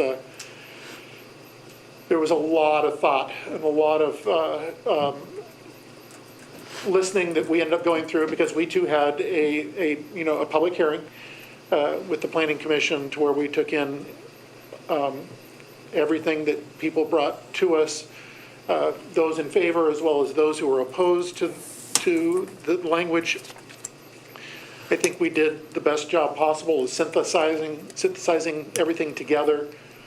And so I would also encourage council, if you're having a difficult time sleeping, you can always go back and review the video for the Planning Commission meeting, plural, to include the public hearing and everything that we took into account, but probably most notably would be the most recent Planning Commission meeting, where we ultimately decided 5-0 in favor of moving this on to all of you. And Service, Andy Stone, had a really good discussion of all the changes, specifically why it was changed from the original, or why it was changed from the resolution that we put forward. But overall, most of it was similar to what we presented to them. So I think that we've come together in a really good way to improve a lot of the structure and land use of Athens. So, questions? Thank you, Member Fall. I do appreciate all the work that's been put into this, and I have watched nearly all of the Planning Commission meetings, but I still need to watch the last one. So some of my questions that I'm asking tonight might be answered after I watch that, but I'll still pose them tonight so you can talk about them. I think that makes a lot of sense for businesses and churches, for example, to share a lot. They have different uses at different times. I think that makes total sense. I can see a lot of these changes in parking regulations happening uptown, because I think we could argue pretty convincingly that the population that wants to live uptown probably is pretty adept to walking where they want to go and getting places where they want to go. The main issue I have, and concerns that I have, I should say, is once we start getting into the residential neighborhoods. And what's been argued at this point is, we need to make these changes so we can make our town more walkable, pedestrian friendly, using public transit, which I would support 100%. What it feels like is we're doing it in the wrong order. Our sidewalks still need a significant amount of improvement. We're asking people to, potentially use more, walk around your city more, but we haven't really developed a really good way of fixing sidewalks that are in disrepair. So what I'd like to see is just to figure out a plan to fix that in a more proactive way, instead of waiting for years to fix some of our really bad sidewalks. And also about public transit, and this is no knock on public transit, we have a very robust system for a rural community. But you go on their site right now, most of their lines end at 7:30, 10 o'clock, 7 o'clock. None of the lines are running on Saturday right now, and there's no lines on Sunday. And one line entirely is suspended until further notice. So could we, another way we could, work towards this model of having our folks use more public transit and taking advantage of the walkability of our town is making a more robust public transit system. Because right now you can't use it late at night or on the weekends. So I guess what in summary, just the impact on the closed-in neighborhoods is where my primary concern lies. Well, I think one of the changes that came was looking at that transit line, reducing the amount of distance from the transit line of like the exceptions. And now it's only the stop point, so it's not the whole line. So they tried to balance it, and so it would be lessening the impact on the R1 neighborhoods. I think that with our sidewalks, we have, it should be remembered, we do curbs, homeowners do sidewalks. Nothing stops a homeowner from calling us up and say, hey, I'd like to fix my sidewalk. People do that. We do have a list of priorities because we did do a plan several years ago about the priorities on sidewalks, and we've been working through that plan. Paul Logue has more information on that.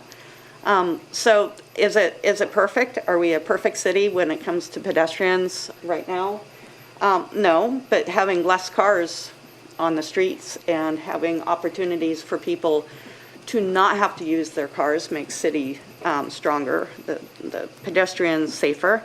It's been seen in multiple places where this sort of development helps to keep the ridership of transit lines up because you're doing, you're feeding together a good relationship between the two uses. So I think that, we can't, I would say that we can do all those things because we're not just doing parking, we're not just doing sidewalks and transit, and we can work on our transit. We're getting a new electric bus, so we are putting money into the transit system. So I think that we're moving towards that, and that this is the third leg of the parking and different, the parking garage, on-street parking and off-street parking.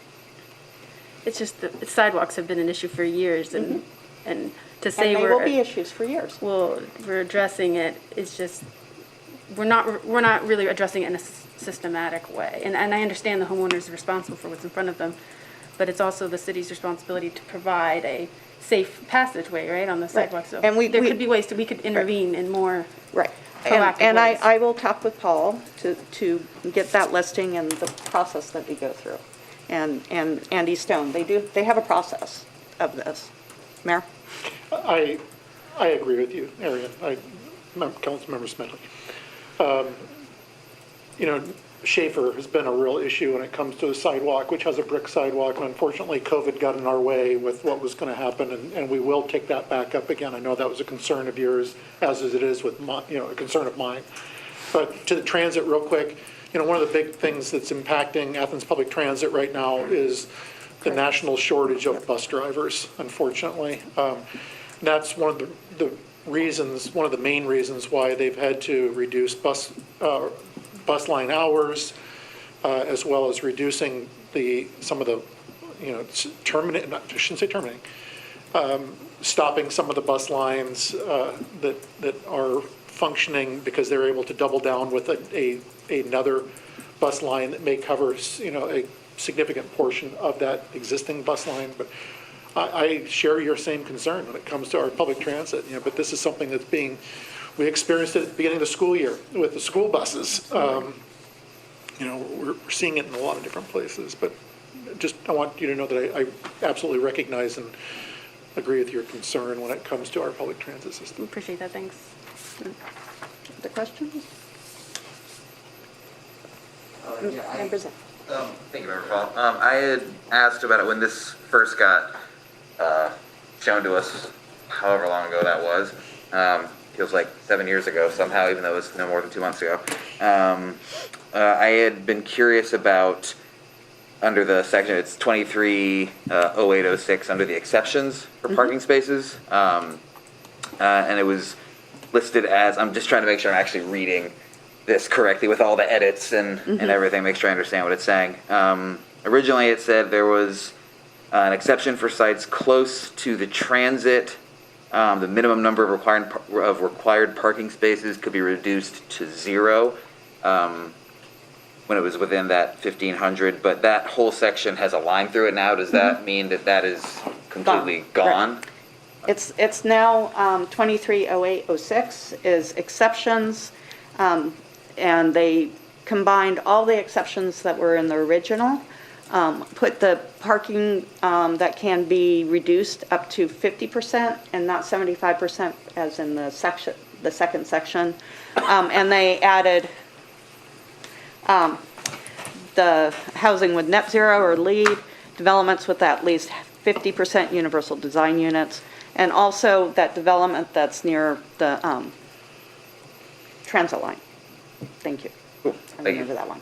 So, does that make sense? Yeah. I actually really, I'm a fan of that. I know for me that was sort of a point of contention. I don't like the idea of living in a house and someone telling me now that just because I'm renting my house, I can't have a parking space there anymore. It's like, well, I don't want to walk over a quarter mile in the rain with my groceries to my house. So I really like that change. And I also want to say how much I appreciate all the work everybody's put into this. This is an enormous amount of effort. So thanks for doing the legwork. Yes, I second that. Lots of work, lots of good meetings that sound like that we can view online, but I'm hoping someone might just be able to capture some of the highlights from the most recent hearing with the public in terms of what the primary concerns may have been and the extent to which this current version addresses those. Well, I think what Member Ziff just said, it reduced the amount of incursion, I guess would say, into R1s. It reduced like the 1,500. I think also when you look at the B, table B, is that we're not saying, it's not saying, like other communities have done, is you only get a maximum of spots.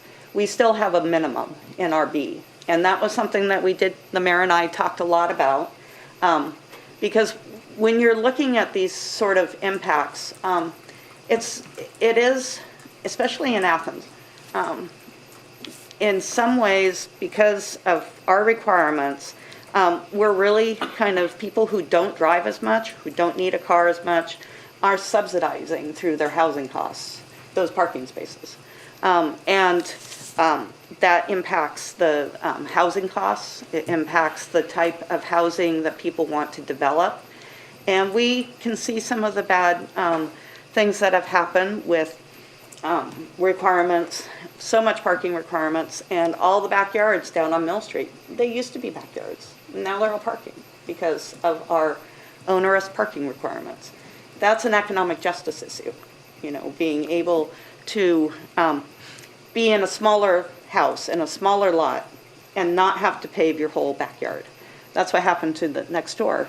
Small lot, big giant spots, our parking spots are really quite large, and most of their backyard was used up in their parking when they changed from a homeowner to a rental. And so that's expensive for people, especially people who live in those smaller houses or on smaller lots. That's an issue when it comes to economic justice. Communities are really seriously dealing with these sort of issues. Some of them have decided to get rid of all zoning and only have mixed use zoning, and they have different requirements for regions of the city. Minneapolis has done that. Other ones have gotten rid of all their minimums for parking and said you get to have one space because that's what their citizens wanted. This is something that's, for the next 20 years. And I would argue that as trends go, there's going to be less ownership of cars, and that those close-in neighborhoods are going to be even more enjoyable if there's multi-mode transportation. And this works with our complete streets and stuff that we've been doing. And that will help to build on itself. You know, this is something that we're going to be planning going forward, you know, for a good long time. So, does that make sense? Yes, and Okay. just a follow-up question, clarification really. Can you speak to what changes result in the widening of a parking space width or the shrinkage of it? So is it that cars and vehicles were expected, they used to be bigger, and now they're getting smaller, and that's why we can go with smaller? Okay. Yeah, we did do, that was another change. We had a maximum size, and they made it a minimum size, but being smaller than what we have now. Right now, we have parking spots that are larger than what we require in our housing code for bedrooms. So, now they're going to be just a little bit bigger than a bedroom. So, we have fat parking spots. So, other questions? Mr. Croft? Thank you. I have one point and one question. I was not able to attend the public meeting on September 2nd, but like Member Smedley, I watched the video afterwards, and I just wanted to make a point to the public and to council that a lot of the concerns I heard in the public meeting seemed to be about our 24-hour parking rule. And I wanted to assure the public that that's not going anywhere. This does not change that rule. The 24-hour parking rule, as well as the new 72-hour extension, I think are both good pieces to hopefully allow some flexibility for our permanent residents in terms of parking on the street, but also hopefully keep that incursion of cars coming in. I also, at the Planning Commission, somebody commented about not wanting to go back to the 80s and the problems we had in our close-in neighborhoods with parking. And I also do not want that to happen, but I wanted just to comment that this doesn't change those regulations. Now, my actual question might be for the city administration. I can't remember if it was the mayor's office or the code office, but I believe there was a response in the Planning Commission meeting on the 2nd about this shared use agreement and how it might be difficult to administer, basically to keep track of tenants and who had. Has that been worked through? Have we found a solution to that? We did, in talking with Director Riggs, he feels that this won't have a significant impact on his department.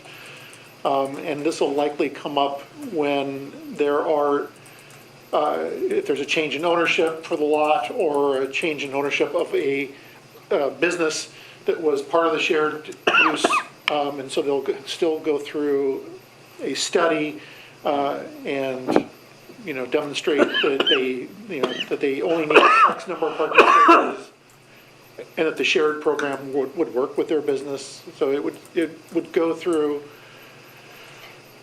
again, through the code department, Department of Development and Code Enforcement. And Director Riggs said that he feels that it'll won't have a significant impact on the department. Great. Thank you. Any other questions? Concerns? Okay. People from the audience?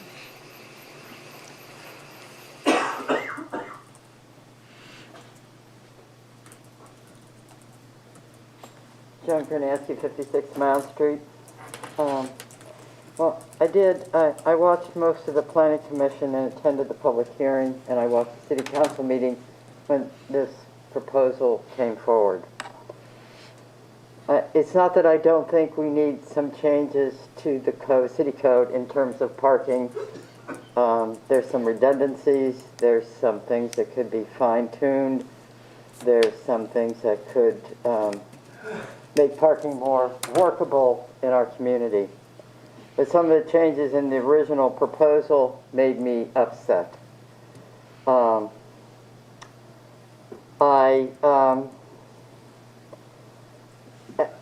And then, once again, we had changes from the Planning Commission.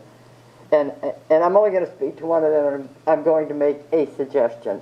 One of the changes the Planning Commission made, and Andy Stone mentioned this because people within the neighborhood, so the R1 and the R2s, had problems with the bus scheme and parking reduction requirements.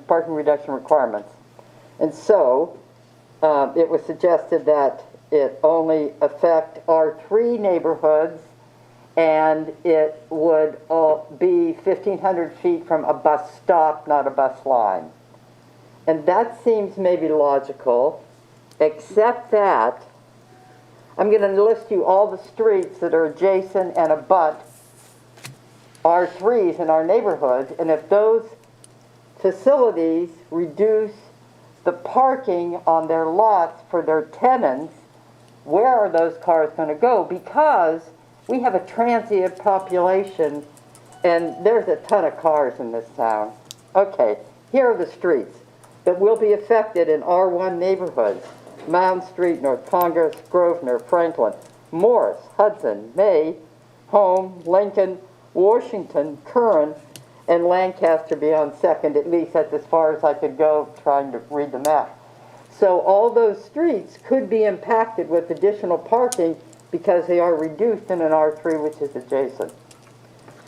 There's other things I can say. I was really disappointed because some of the changes the Planning Commission made said, well, we can look at the original documents in terms of the types of joint use or 1,000 feet lots,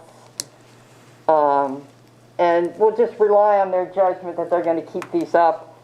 And if there's going to be problems, we'll depend on complaints. And that means you're asking the population to do the work for the code office, and I think that's wrong.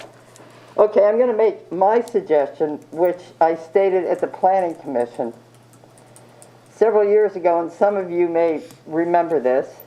City Council put together ad hoc committees for issues that pertained citywide and were a little tenuous in terms of various comments and how people had their vision of the city. And the first one was the Noise Committee, and that was an ad hoc committee, and I think it was chaired by the South Side Second Ward person. The police chief was on it. I believe somebody from the law office was on it. And a large group of citizens, and many of us had opposing ideas on what was supposed to be, how we were going to handle the noise ordinance. And we came together and came up with a proposal, which is now is being enforced by the city of Athens. And it was very effective, all those people coming together. And the same thing happened with the sign ordinance. And some of you may not remember this, but several years ago, before the new sign ordinance came into effect, you would drive through this town in September, October, November, and rental properties throughout town would have 2 or 3 big signs, and you thought you were in a real estate bubble. I mean, it was outrageous. That committee was much more contentious because it was a mix of residents, administration, landlords who wanted to rent their places, and there was a lot of heated conversation, but people came together, and we now have an ordinance on the books, and you can have one, and sign is the size is designated. I mean, they wrote the laws so that it could be enforced. They did the same thing with the noise ordinance. It is enforceable. Much of this is not enforceable, and that's my problem. I'm recommending that you table this for now, put an ad hoc committee together, and all the city council members draw from your constituents, people to be on this ad hoc committee and go through the code. I mean, it's a lot of work. I mean, when all of these people say, I really appreciate how much work you did, it's a lot of work. I know it's a lot of work, but I don't think this is exactly the way to go about it. I think you need more input, more conversation, more people's comments in a controlled committee setting that is going to bring forward new regulations on parking that a diverse group of people can agree on, and the most important thing is enforceable. Because I don't think the way this is written that it's going to be enforceable, and we're going to have, I'm not going to swear, but we're going to have a mess on our hands.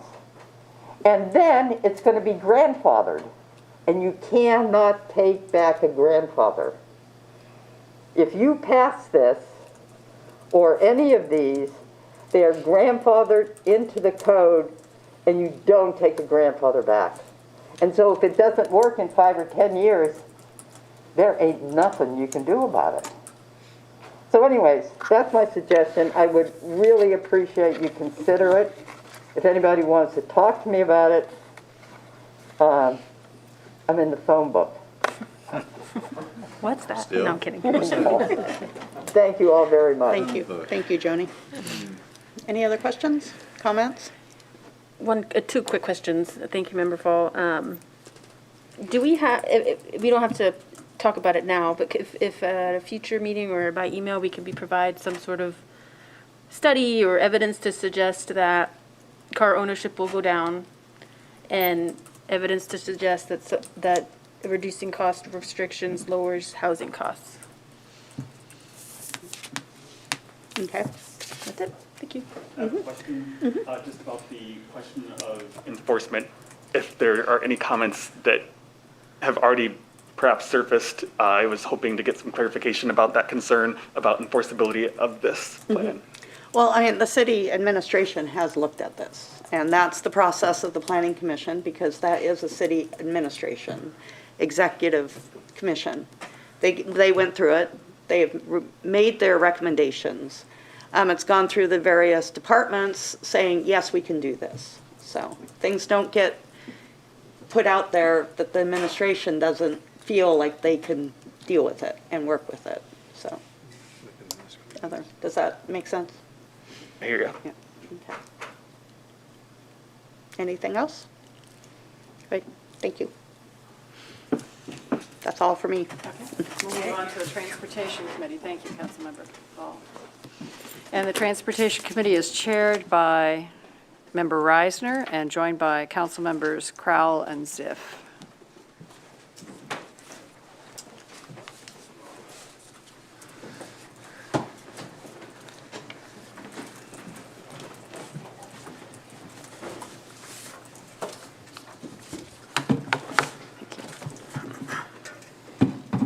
Okay. The Transportation Committee has 2 items. The first one is amend city code, vendors, peddlers, and solicitors penalties. And I think we have on our drive, and here I'm old-fashioned, I have a piece of paper, a proposed ordinance which states, an ordinance amending Athens City Code, Title 11, Business Regulations, Chapter 11.04, Vending, Peddling, and Soliciting, Section 11.04.03, Regulation of Vendors, Peddlers, and Solicitors Penalties. Since this is amending an ordinance, Section 1 of the present ordinance is not changed, except, here we go, Part A, all vendors, peddlers, and solicitors must be duly licensed by the City of Athens unless otherwise, and here's the big change, exempt pursuant to Section 11.04.20. From then on, the paragraph is struck out. Part B is left in intact. Part C, the first sentence is struck out and replaced by, in case any person refuses to comply with an order issued pursuant to the above provisions, in addition to the penalties provided by this code, the City of Athens may institute civil proceedings to enforce compliance with the order. Part D, first paragraph is, or first sentence is struck out and is replaced by the following. Any person violating a provision of this chapter on a first offense shall be deemed guilty of a minor misdemeanor and fined not more than $150. A second offense within a 2-year period shall be deemed a misdemeanor of the 4th degree, punishable by not more than 30 days in jail and a fine of not more than $250. A third offense within a 2-year period shall be deemed a misdemeanor of the 3rd degree, punishable by not more than 60 days in jail and a fine of not more than $500. And a fourth offense within a 2-year period shall be deemed a misdemeanor of the 2nd degree, punishable by not more than 90 days in jail and a fine of not more than $750. Each calendar day such violation continues shall constitute a separate and complete offense. Section E is struck out completely, or Part E, and then we get to Section 2, which is, this ordinance shall go into full force upon passage and approval by the mayor. So, the committee can discuss this major change. Member Crowell. Thank you, Member Reisner. I'm mostly curious at this point. These are some major changes to this section of code. What instigated this recommendation for these changes? I think I'll have to defer to the administration for that. This is not dissimilar from other sections in code where we have a process like this. I believe the nuisance per ordinance has an escalation such as this for repeated offenses, especially if someone is repeatedly doing it within a set time frame. I don't know if it's exactly like what is set forth in this one before council. We have been experiencing vending that is in unauthorized places in the city of Athens, as council is well aware, because you set the guidelines for the vending, peddling, and soliciting ordinance. In that, most recently, we expanded vending areas on South Congress / Ridgeland Avenue by the former PSAC, where the green space is, where PSAC used to exist, as well as along Armory Street next to the Armory.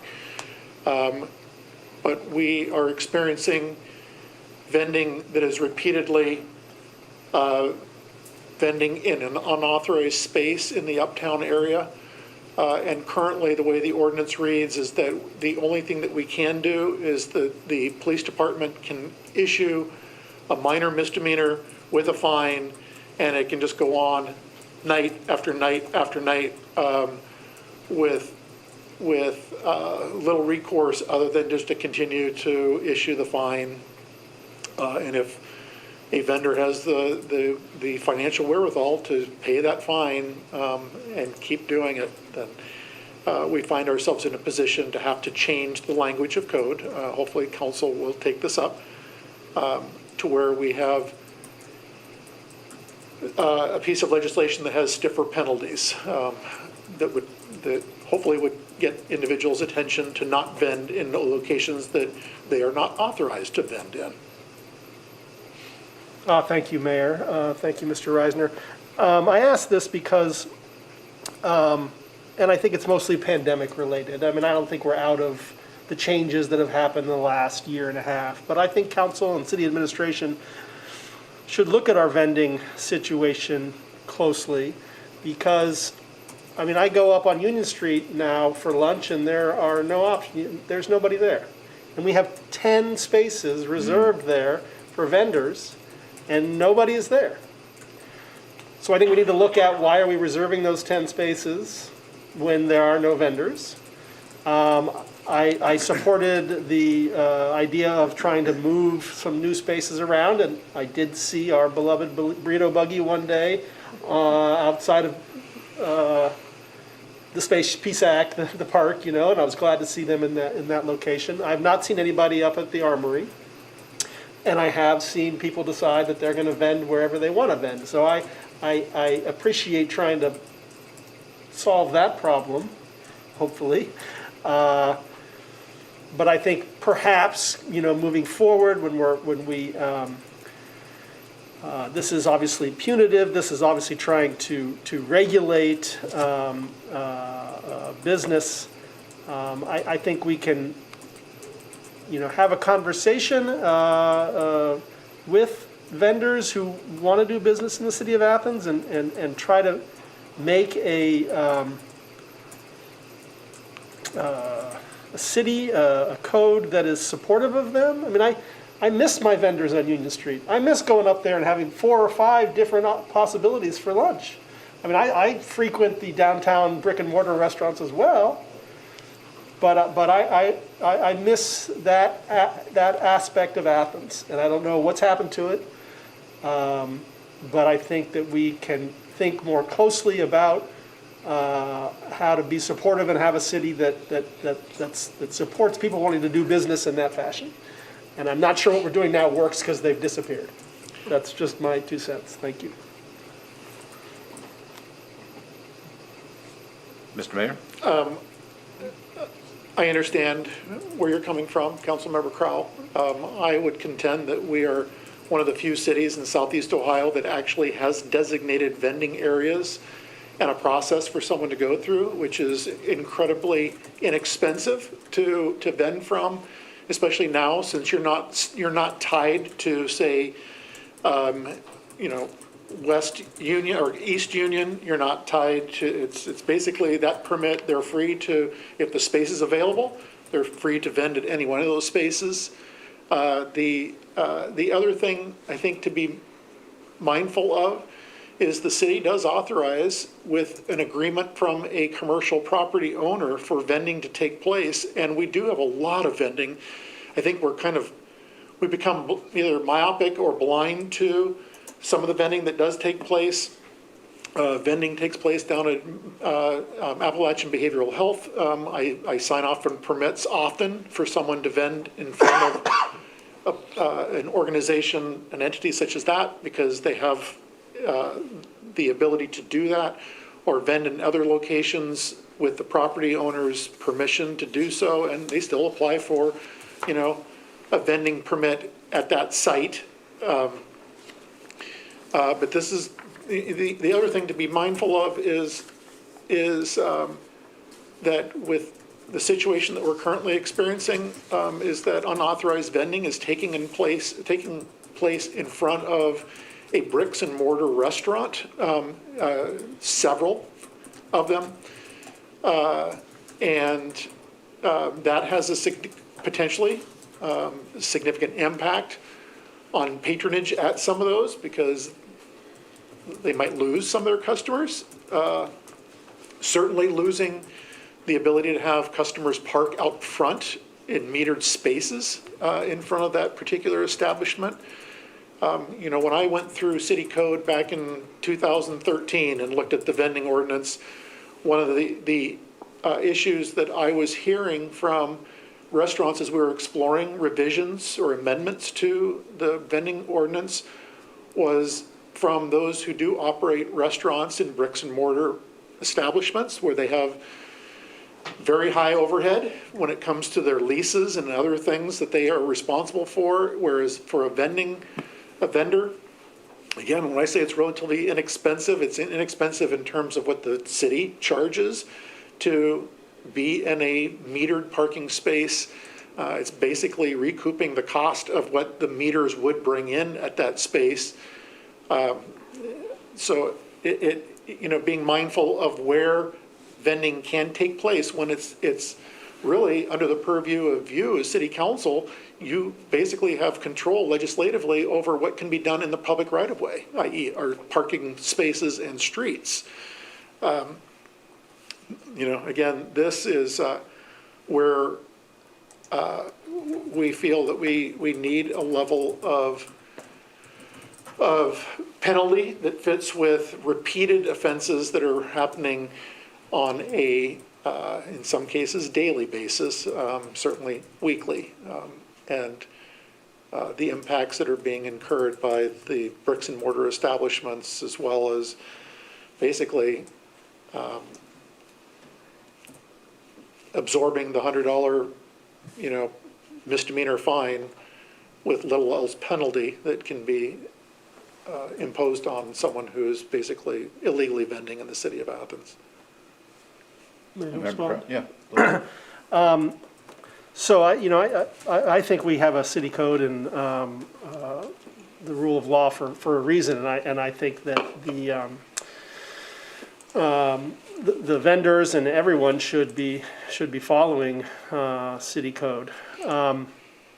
However, when I first noticed the offending vendor on West State Street, I was having to pick up food at the brick and mortar restaurant on the other side of that. And I went in and I went, wow, how long has that been happening? And a few of the owner operators there said that it had been happening for a while. And I was curious what they felt about that, and they were not concerned. It was not, it was just something that they were sort of, that they pretty much come after we close, and it's okay with us. So I thought, oh, well, that's democratic of you, or maybe other. And as I believe the mayor remembers, a few years ago when I was working with the ad hoc vending committee, and we were looking for additional places to perhaps have vending spots in the downtown area, I canvassed the other late night brick and mortar restaurants in the vicinity of West State, East State, and Court Street, and no one raised objections to having vendors in the area. They felt there was enough business for everybody, and it wasn't a problem for them. So I appreciate your support of the brick and mortar restaurants. On that ad hoc committee, we had a member of an owner of a brick and mortar restaurant who also was trying to work with the vendors and wanted to do positive things for them. So I appreciate those concerns, and certainly we should keep in mind both vending and brick and mortar restaurants when we make any changes. But I think that there's a way that we can support both types of businesses to the betterment of both. Thank you. Councilmember Ziff, do you have anything to say? Nothing of any consequence. That's different. Other members of council? Members of the audience? Oh, I have a comment or a question. What's the law director's opinion on this? The law director is supportive of this. She's reviewed this, and she agrees that this is something that can and should be done. I would like to just, one last real quick comment. By all means. I have spoken to one of the co-owners of that facility, and that individual keeps asking me, when is something going to be done? Oh, interesting, okay. I caught that different. I also, yes, so I'll leave it at that. Any other comments? Nothing? Okay, well, you're, okay. All right then, well, see what happens next week. What's the next thing? Amend ordinance 103-21 street paving and repairs project. This is also, I believe, on our drive, and there's some changes to be made. I'll just simply go through this a little bit. An ordinance amending ordinance 88-21, authorizing the 2021 street paving and repairs project number 337. Essentially, looks like we're bumping some costs up. I see we're going in one section from $233,000 to $283,000, and another section from $233,000 to $283,000, which is part of the West State Street Park Improvements Project number 341, and so on and so forth. Any comments from the committee? Other members of council? Member Smedley. The cost increase, I assume, are just cost increases, or was there something missed? Well, that I can't answer to, but I can ask the mayor. I can answer that. This was to do the engineering for drainage down there, so that we don't put down parking and then realize that, we haven't properly put the drainage in or in the correct fashion. So this is for having that accomplished as well. Good. Not related to this particular project, but I was curious, do you know if there are plans to repave what's currently there? There's like potholes and such. Oh, I see nods, so. yeah, absolutely. The current paving, if you, and Member Smedley, I'm sure you've been on it before, as have I, it's in really poor shape. So it will also be, it's part of the repaving that'll be addressed Okay, as great. well.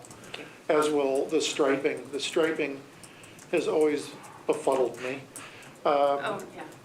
In terms of how someone is supposed to come in and the conflict that happens right at the entrances. So that will be completely redesigned in terms of the traffic flow that runs through that parking lot. You're welcome. Well, if there's nothing else, I believe that's everything for the Transportation Committee. Okay, thank you very much, Councilmember Reisner. We'll move on now to Finance and Personnel, and that's chaired by Councilmember Crowell, joined by Councilmember Reisner and Smedley.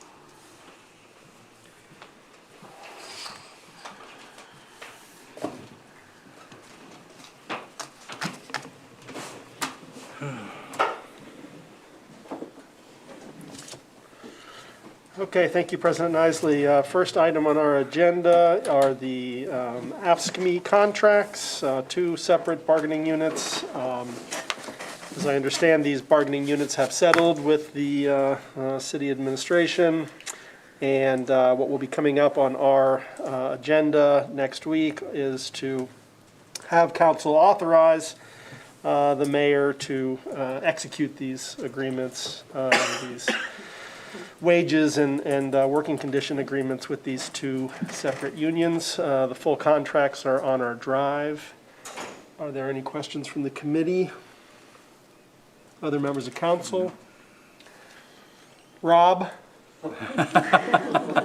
City administration, anything to add? Thank you. Moving on to the next item on our agenda, under staffing. Very unique situation here first with our relatively new assistant director of EPW. We had a little bit of a logistical kind of snafu with his hiring. He was hired, as I believe council is aware, at the rate of $31.71 an hour. This is an individual who brings a great deal of experience in the city to the position. To make a long story short, a review was conducted, and he had to be unhired. He likes to say he was fired, but he wasn't fired. And then rehired. Because of this sort of back and forth of hiring him and rehiring him, when he returned at the very end of July, his rehire pay rate was $29.06 per hour. And the city administration would, and I would like to see him back at the rate at which he was hired for, $31.71. And this requires council approval. So this will be coming forward at our next meeting. Anything to add, city administration? Thank you. Yes, Member Smedley. Thank you, Member Crown. Why did we need to unhire him? I've never heard of that. He had to take the civil service test. Okay. And since he, yeah. Go ahead, Well, please. well, since he didn't take the civil service test, he was hired illegally. I see. So we'd have to do it legally now. And then when he was brought back, it was just At the, an error, or? no, at the original rate. The original rate was $29 an hour, Okay, okay?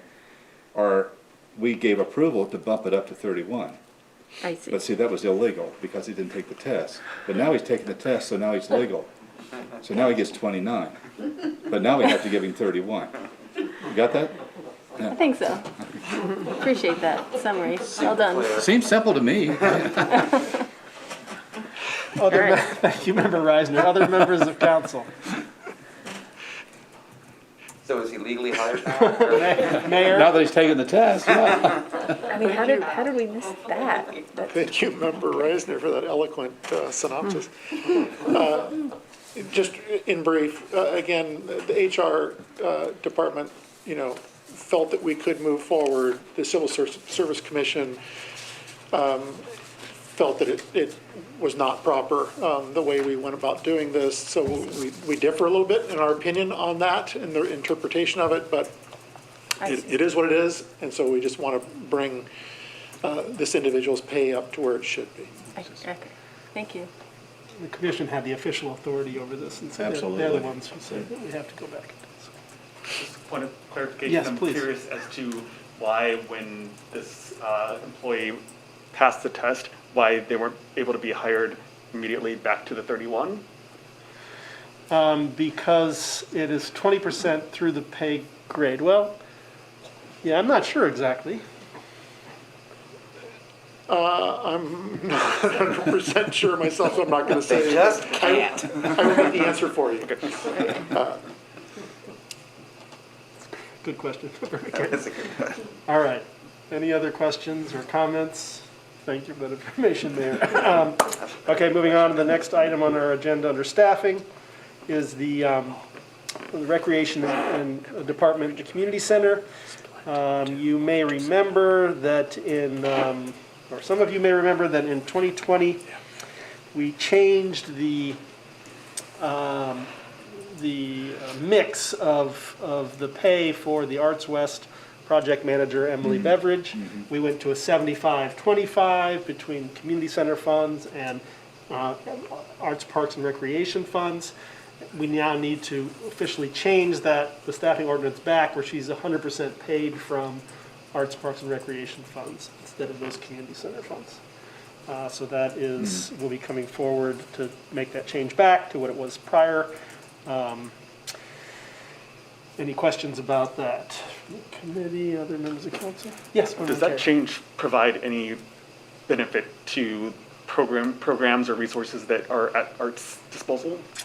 No, it doesn't change anything in terms of what her responsibilities are or anything. There's another position that we'll talk about here in a second, but as far as Ms. Beveridge, it doesn't change anything. No, it's still a program specialist. It's primarily a financial alignment that reflects where the budget comes from. So Just cleaner. in consultation with the auditor's office, and if you look at the Community Center Fund 271, I think appropriations and transfers are coming where you'll see requests for more money into 271. This is an alignment financially to place the funding appropriately into the correct line. So should be paid 100% out of 270, the Parks and Rec Fund.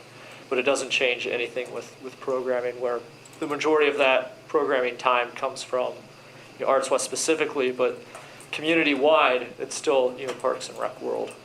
Sure. I was also wondering if this is the only employee in Arts, Parks, and Rec that would have had a mixed method of funds for the. Oh, no. No. It's a weird world, Arts, Parks, Rec, because you are paying for things out of, essentially 3 distinct fund lines to do a lot of similar work. So community center-centric things are paid from community center, Parks and Rec. Everything outside the building, Parks and Rec. And Many of the positions are split 50-50. We've had 75-25 before, the other way, primarily out of community center and a little bit out of Parks and Rec. So it's not uncommon at all. Thanks. Other questions? Also attached to this Arts, Parks, and Recreation is that Arts West is going to be hiring a program specialist, who is already in the staffing ordinance. And because of this, and then this change to current program specialist, there will be an appropriation discussed here in the next item on our agenda for 270, which is the Arts, Parks, and Recreation budget. So there's the staffing thing is that they will be hiring another program specialist for Arts West, which is already in the staffing ordinance. So that's just more information for you. Okay, that is the rest of staffing information, and we can move on to appropriations and transfers. There are 3 grants that the courts have received, and all 3 of these grants together equal $78,750. They are, 2 of the grants are for very specific programs, but those specific programs don't have specific fund lines. So all 3 of these grants, the court, in consultation with the city administration, is having these 3 grants be put into the DUI court fund, which is 237. And then one of the grants is actually mental health, and one of the grants is for OVI, and so the money will be dispersed, from the courts after we appropriate these into this grant fund 237. Any questions from the committee on that? Everything's so simple tonight. Yeah, really. Other members of council? Okay, moving on. The next item is that payroll appropriation for Arts, Parks, and Recreation, Fund 270. That'll be a $10,000 appropriation to help pay for the new position, the program specialist, and also to reconnect that 100% of Manly Beverages payroll coming from 270. Any questions? Just a little unclear, is Please. this for Emily's position, or to replace Emily, or in It's to addition to Emily? It's for the new position, Yeah, and then it's also to make sure there's enough money in 270 when it goes to 100%, because she Got was it. getting paid out of 2 different. for the new position, okay. That's, okay, gotcha. I need some clarification on that too. I'm just, Please, Member Hunter. so I would have assumed that the unfilled position that's now about to be filled would have had funds held, but is that not the case, or is that 10,000 helping to fund that position at all? I'm just trying to get that clarification. That's a very good question. Auditor Heck was not able to be here tonight. I don't know if the city administration has an answer. Basically, we know that fund line has been struggling, and so we've sort of been keeping up just barely. So I think with the hiring of this new person and the switch, they need a little bit more of a bump up there. Mayor, is that a half hand raise? I don't really want to say anything, but It's only half because I'm really tired right now. I'm sorry. It's late. So are you speaking to the new director for Arts, Parks, and Recreation? No, the new program. Okay, yeah, I wasn't sure, and I wanted to make that clear, that has been budgeted for under the 2021 budget, and money is there for that position. As a matter of fact, this person's coming on at less than what was budgeted for the former director. I think related to Arts West, a little bit of clarification. So program specialist is the full-time position. That's Emily's position. Then there are part-time positions that exist. And in order to staff and get Arts West back, up to full strength, you have the program specialist, and to make sure that that's fully funded, but also what I would call a program coordinator. Used to be an events coordinator, but there's been some nuances and changes over time. So in order to fund, to have that additional help to do, those programs. You have a program coordinator. In order to fund all of that, the appropriation is to make sure that there's enough in that balance and that fund line to pay for those things. I think is the best way to clarify that. So the program director is a part-time position? A program coordinator. Program coordinator is a part-time. I know there's some nuance here. Program specialists are full-time. Program coordinator is part-time. And we're about to get a new program coordinator. Correct. Program coordinator. Program specialist is Emily. Thank you. Other questions?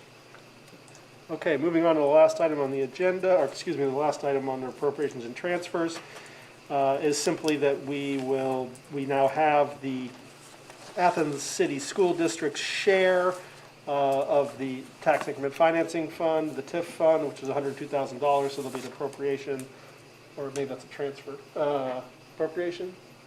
Clerk Walker? Appropriation, so that the school district gets their part of the TIF Get their fair money. share. They get their fair share. Any questions about TIF, members of council? No, we like tips. Mr. DeLocke? Yes, Mayor? I think this is probably just good from an educational standpoint for city council that, under a traditional TIF, which our East State Street TIF is such a TIF, it's typically 100% increase in property taxation across time. It's a 30-year TIF. We're in year 20, I believe, or close to it. So 10 more years under this particular TIF. What was the agreement that was reached was that the school district would receive 45% of that increased valuation. So it's a little bit different than what you would see I'm sure there's all kinds of different agreements with TIFs out there, but again, typically it would be 100% capture for street improvements on East State Street. But what was agreed upon back in 2003, 2002, whenever, way back when, was 45% of that revenue going to the school district. The other thing with a TIF, just FYI, is at the end of that 30-year, the entities that receive an allocation based upon property taxation, at the end of that 30 years, they are made whole to where they get their full allocation through the property tax allocation, if that makes sense. But we do pay annually 45% of that increased above the baseline, which was back in 2002 or 2003, to where the baseline capture for the TIF occurred.